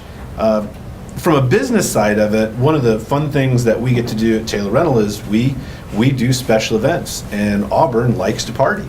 So, and it's really fun. We like to do tents and tables and chairs and decorations and fencing and you know, whatever people want to make their event neater than the last or different than the other.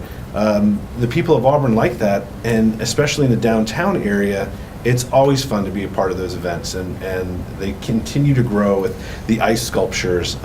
And then you've got the old fallback. You've got the DeKalb County Fair, which is, I mean, you can always tell if somebody's from Auburn. Who doesn't mind that they close 7th Street and all the streets for the fair? Who doesn't mind that? All right, these are all your people that have been in Auburn a while. Because all the new people say, I can't believe you closed down the state road. It's like, well, you bet we closed down. We let all our kids out of school on Friday, too. How about that? So I just think Auburn, the downtown, it's just, to me, it means fun.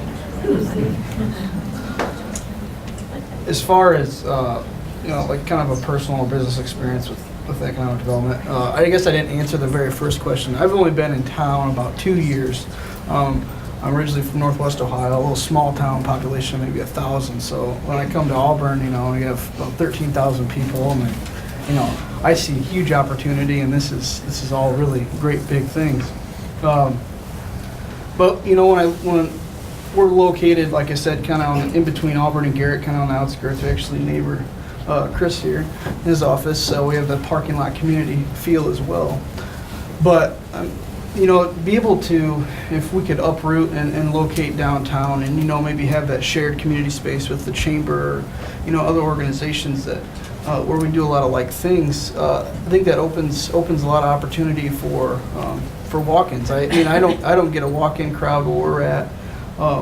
You know, to be able to be accessible to the public like that, to where someone just comes in with questions, you know, our office doesn't get that a lot. But we often find ourselves getting in the vehicle and driving downtown. If I have, you know, a client or a prospect, you know, we end up going downtown. You know, we go to Mad Ants, we go to the deli on 6th and Main for lunch, you know. So that, just the accessibility of being downtown from a business perspective, and specifically when you're an attraction business perspective like we are, where we try to get people, you know, to invest in our community and to bring jobs and to bring dollars in the community. You know, having the ability to be located downtown where you can really sell, you know, the heart of the community, the heart of the county would be a great asset. I've got a good and a bad. I'll start with the bad, so we end on a good note. One of the things that we'll do once a month, we bring in our different managers from across North America. We'll bring them into our office for 3 days of meetings, and each one of those meetings usually goes until 7:30 or 8 o'clock at night, and then everybody's looking at me like they're really hungry. And the thing I hate saying is Applebee's, and because that's if you're traveling anything sales guy or whatever, that's the staple. And the last thing they want to do when they come here is eat that. And then you look at what choices do we have that doesn't close in about an hour. And it's rough. It's tough. And we don't want to drive all the way to Fort Wayne. So we'll go to Mad Anthony's, and that works out well. And that's one night. And then now where? Do we go, okay, Italian Grill, we can go there. If it extends beyond that, we're hurting. So that's kind of a bad that I hope we get fixed. A good though is on one of those meetings, we just so happened, I didn't plan out well on the calendar and I scheduled that meeting for Fair Week. And so here we are with the dilemma, where do we go for dinner? We're going uptown.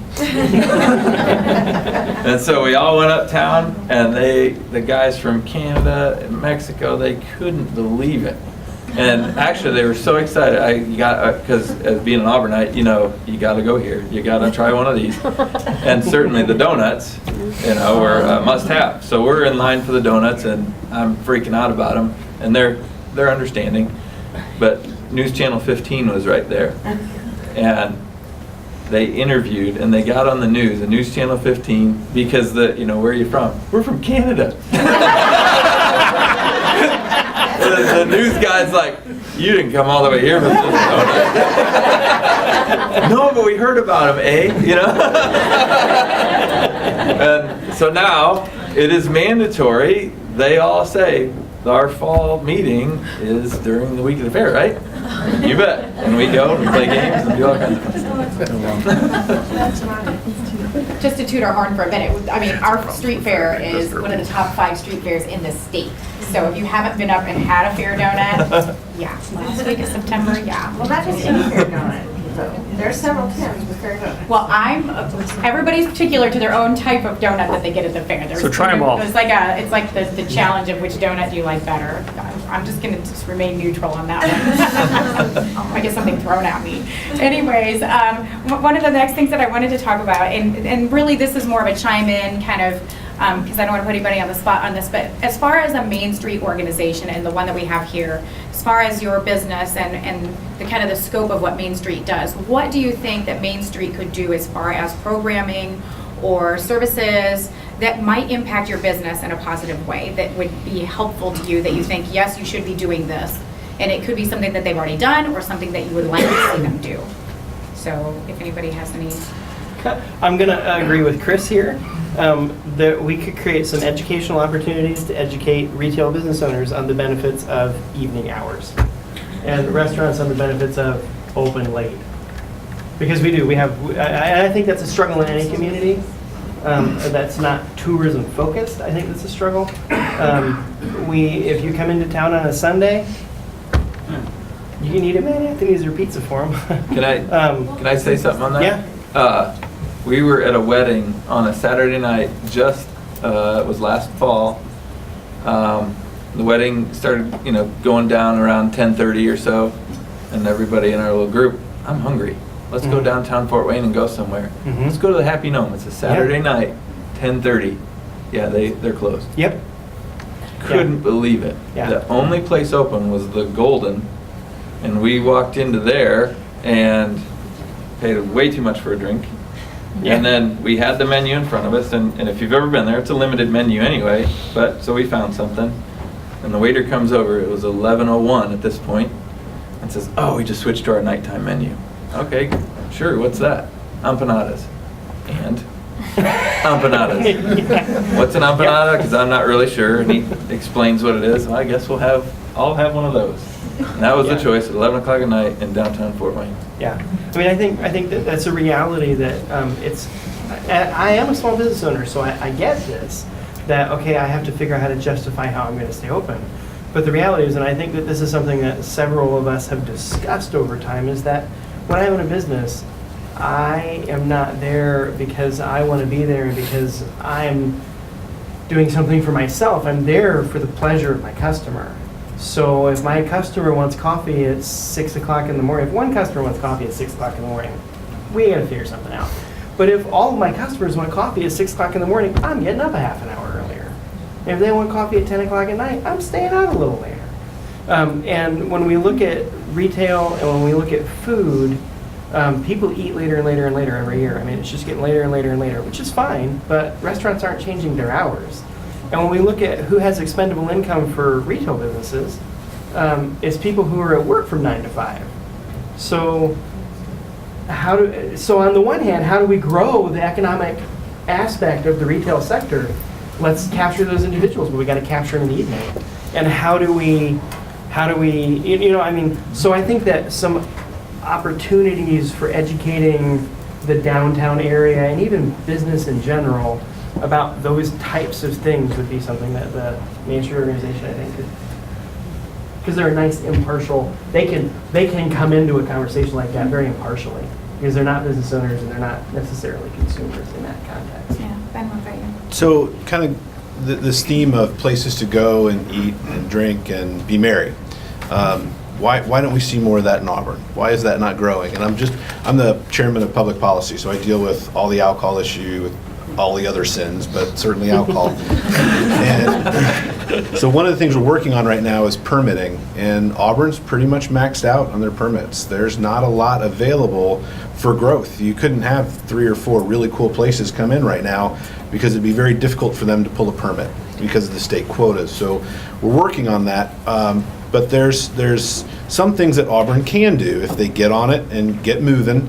Auburn would likely qualify for a riverfront. Where's our river? It's Cedar Creek. As long as you're within 3,000 feet of Cedar Creek, you can get some economic development permits. Well, that's going to change. The current definition of a river in Indiana is so poorly defined that I think 3 people could walk to the center of the street and spit in the same spot, and you can call it a river. And I know for certain, because I've been working on the legislation, that is going to change to navigable and 3 feet deep and a natural water course. But that doesn't happen until July 1st. So if we're considering how do we want to grow restaurants, then we have to understand the rules that are in play across the entire state. And for now, riverfront is spit in the street. After July 1st, it's going to be navigable. So if we really want to grow our options so that we're not closing, I thought you were going to say crickets. When you said it was 10:30, I'm like, hey, crickets is okay. That's not bad. But that's really about it. Yeah. So if we're going to grow our options and help give people more choices, that's something we're going to have to figure out pretty quick. Can I say something real quick? Yeah, I think one of the things that this board or panel could do are events. Events are what draw people out of their homes. Give me a reason to go down town, whether it's the fair, the lighting of Frosty, all that kind of stuff. You see the crowds that those bring, which are absolutely fantastic. Now, if we can get them there, that's our job, but then it's the businesses to keep them there. And I really commend them for, like, not just, like, for example, the DABA stuff and like First Fridays. I know that's been a rough road in terms of, it's just, you guys have been persistent and continuously going. And I hope you've been seeing progress, because I don't get there every time, but when I do, every time I'm like, oh, wow, this is getting a little bit bigger every time. And it takes a long time to gain traction, and then all of a sudden now you have an institution. But I think I would say don't let up on that. Like all of the car rallies and stuff in the summer. Anytime you bring other people in that never have had a reason, and like I said prior, having that ecosystem where you have the repeat traffic, as you make progress along the way, every time you bring in those people that don't have any other reason to be there, now that you have one more exposure, there's one more reason for them to see, oh, there was that new shopping place that my wife, or there's that new restaurant I need to try out.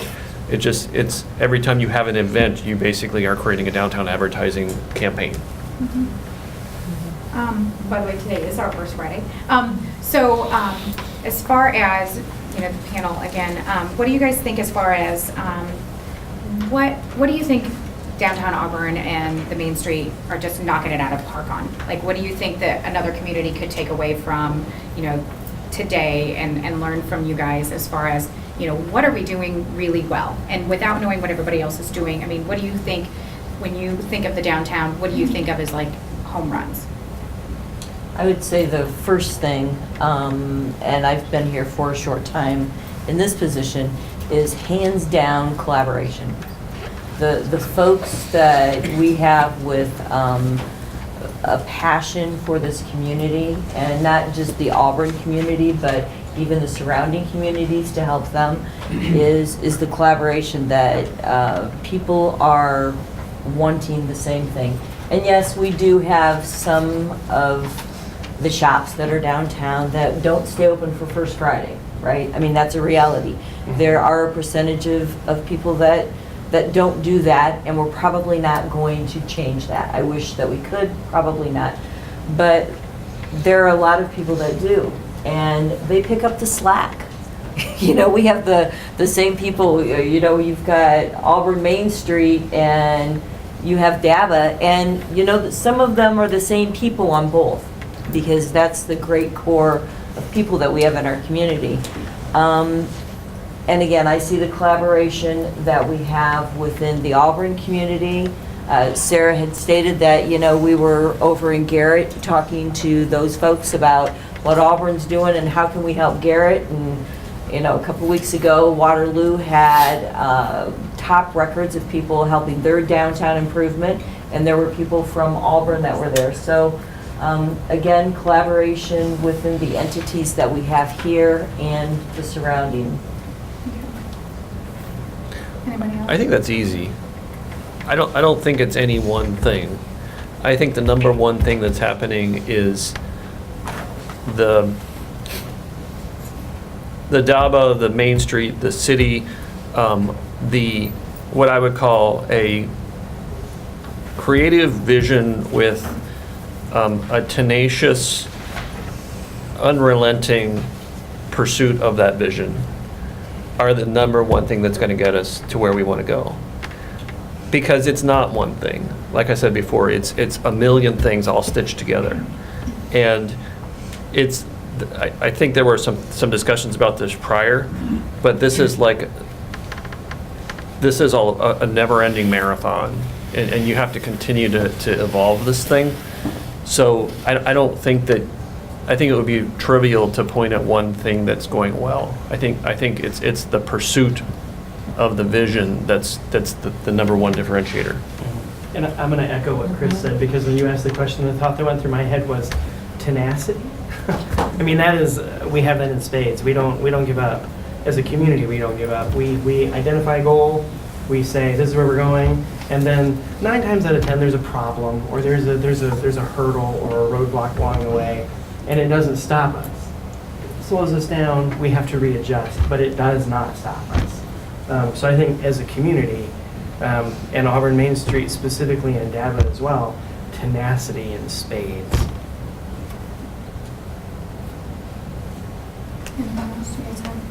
I just looked at the mission statement, local people with a common interest.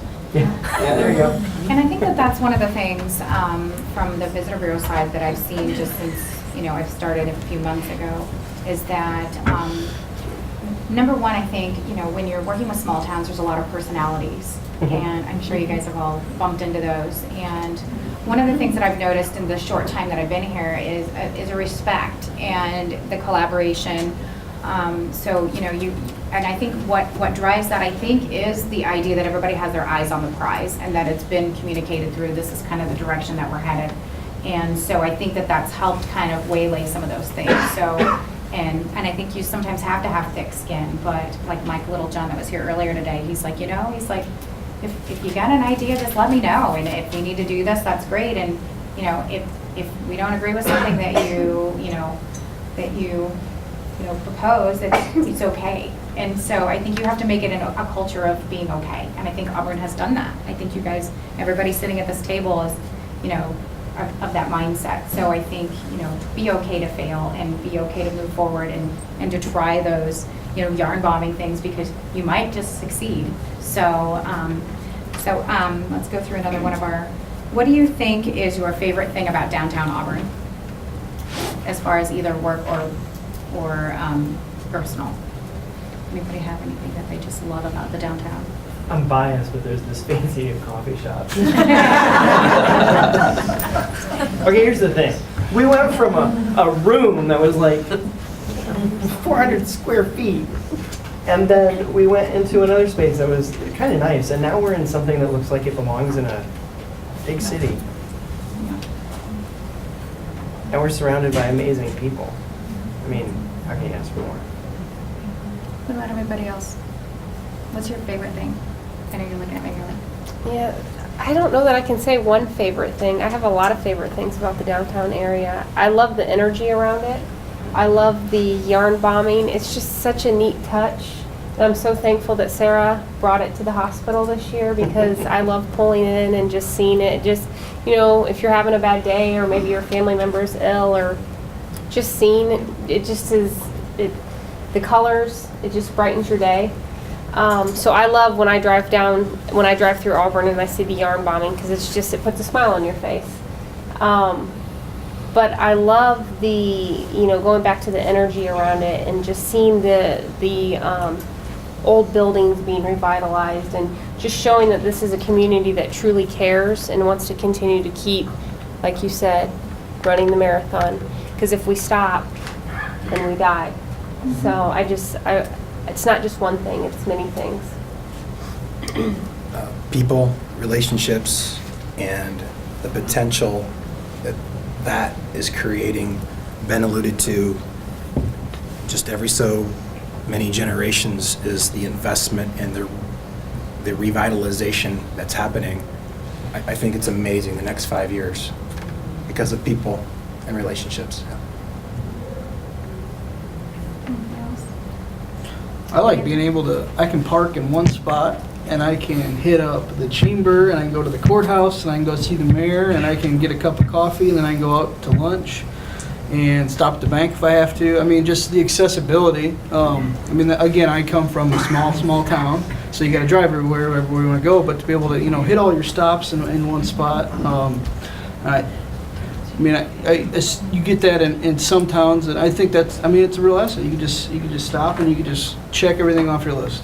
I like that. From a real, narrow, everybody's got a wide scope of everything's great, but from a narrow perspective like that, that's good for me, I think. So You better get all that done in 2 hours and come back and rub the mark off. I've rubbed the mark off, looking around and rubbing it off with my shoe. All day. Well, that's actually, this is a funny story. I'll make sure the mayor closes his ears.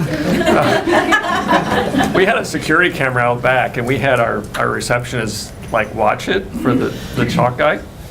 And then literally there would be this huge wave that would come out and move cars. But that goes to the point of being able to support a business. And it was actually really disruptive, and parking is a continuous problem. And so and that goes back to, again, to my ecosystem comments, is that we now have fewer of those people that are taking up those parking spots, but we also have fewer people that are buying other stuff and frequenting those businesses. So, we had a very significant chalk evasion strategy. but there's one hand giveth and one hand taketh. Give a room for one programmers making an algorithm on how to. I think one of the things I really like is that we're not afraid to take risks and try new things. Like Ben was saying, we'll shut down a state road. A lot of communities, it wouldn't get past that just being an idea. Yeah. And we'll go ahead and do that. We'll shut down streets, whatever. But no idea is too crazy, I don't think. And I think that's really unique for a community.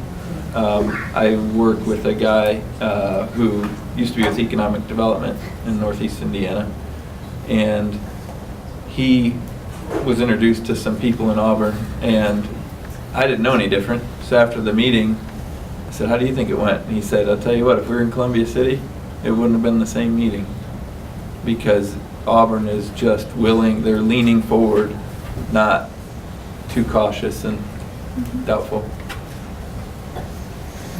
So, trying to just kind of wrap up, because I know we're getting close on time here, but I want to just kind of make sure. So, as far as the challenges that you see for maybe the next 5 years for downtown Auburn and Main Street, what do you think are biggest challenges? And I won't put you guys on the spot, so whoever kind of feels like.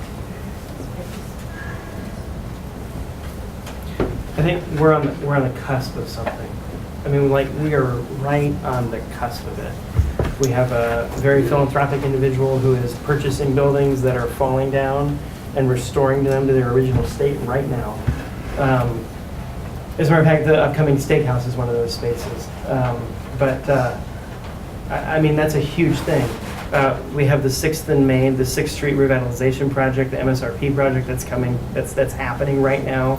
A lot of stuff that is happening right now, and we're on the cusp of this thing.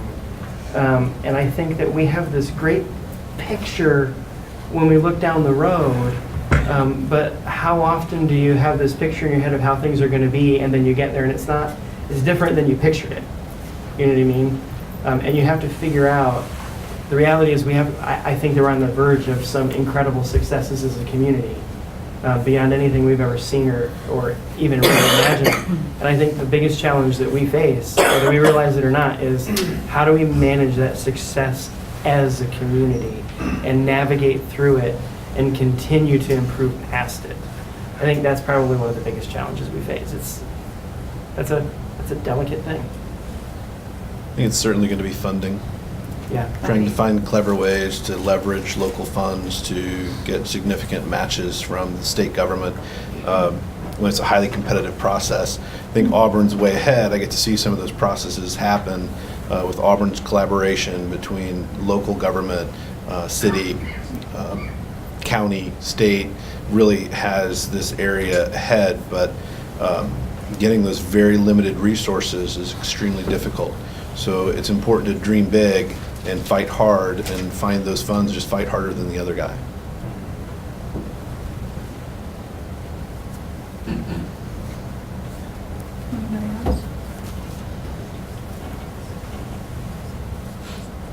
I think, all business has challenges, and Main Street's not immune to that. For us, it's the Allen County market, and having 3 huge competitors and trying to keep our hospital healthy and trying to recruit new providers who can bring great health and wellness to this community. So as we look at challenges as a whole, the downtown can help shape our future if we're willing to invest and make it a great place to be. Because like we said before, it's a place that everyone can gather. It's a place that you can take new community members or potential community members. But all in all, nothing is won without a fight, especially in the marketplace business alone. All the competitiveness in the market. So I think you either succeed together or fail together. So how do we rise up as a community and support each other and support the downtown so we can be successful? One of the things that I think of as I look at you guys and then also around the room is that, again, the downtown is kind of that place where people go for tourism. And how do we, as we all continue to elevate our downtowns, how do we differentiate ourselves from each other? Because we all have these older buildings that we want to rehab and we want to put cute boutiques and shops in. So how do we provide enough of a destination so that as somebody comes to, our downtown versus your downtowns, how do they find us and how do they find those rich experiences and package them in a way that makes people come from outside of the area? And so I think that's going to be a challenge for everybody in the room, is how do we develop that downtown in a way that makes us distinguishable from the others? Because that's really the beauty of tourism and people going around from place to place. And if we all have the same stuff, it's not really going to be, in Northeast Indiana, it doesn't really have a big destination. We don't have a Kings Island. We don't have something that's going to draw people in for hundreds of miles. So we have to develop that ourselves and differentiate ourselves and provide that Indiana kind of experience. So what do we have here? I mean, obviously we have the museum and things like that, but that's a given. But you know what I mean? But as far as the downtown and that sort of thing, just making sure that we have different products that make sense. So differentiating ourselves. So. And I think finding, like Jason was saying earlier, is finding that diversity of individuals that are coming in from the outside to looking at some of those things and saying, especially the young people, what do they want in a community, and being able to have the finances to build it, like Ben said, but then also that outside of the box to say, okay, we are going to take a risk and You know, we have multiple generations of people who've been here for a long time. And again, we don't want to lose the integrity and the quaintness of Auburn. I believe wholeheartedly we can keep that, and we can grow and add more diverse. So I think that's one of the things we can look at. Can we ask questions? Yes, yeah. When we're ready, yes. You can totally ask questions. I spent every summer growing up going to Maine, specifically some of the small communities, and one of the things they're very into is preserving their heritage, their history. They will not allow you to alter a lot of the downtowns. They make you buy an existing building. You're not allowed to put up signage. And I don't know how they get away with this with ADA, but they put like one shop downstairs and another shop upstairs. So and they don't have elevators, obviously.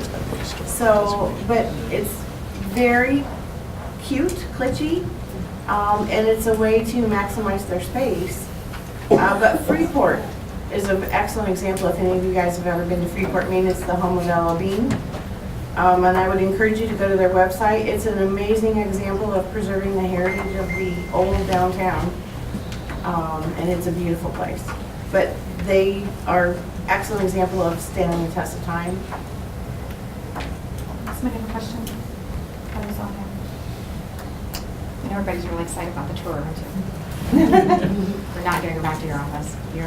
I should have been like subliminally. So anyways, thank you so much for the panel. Can we have a round of applause for everybody?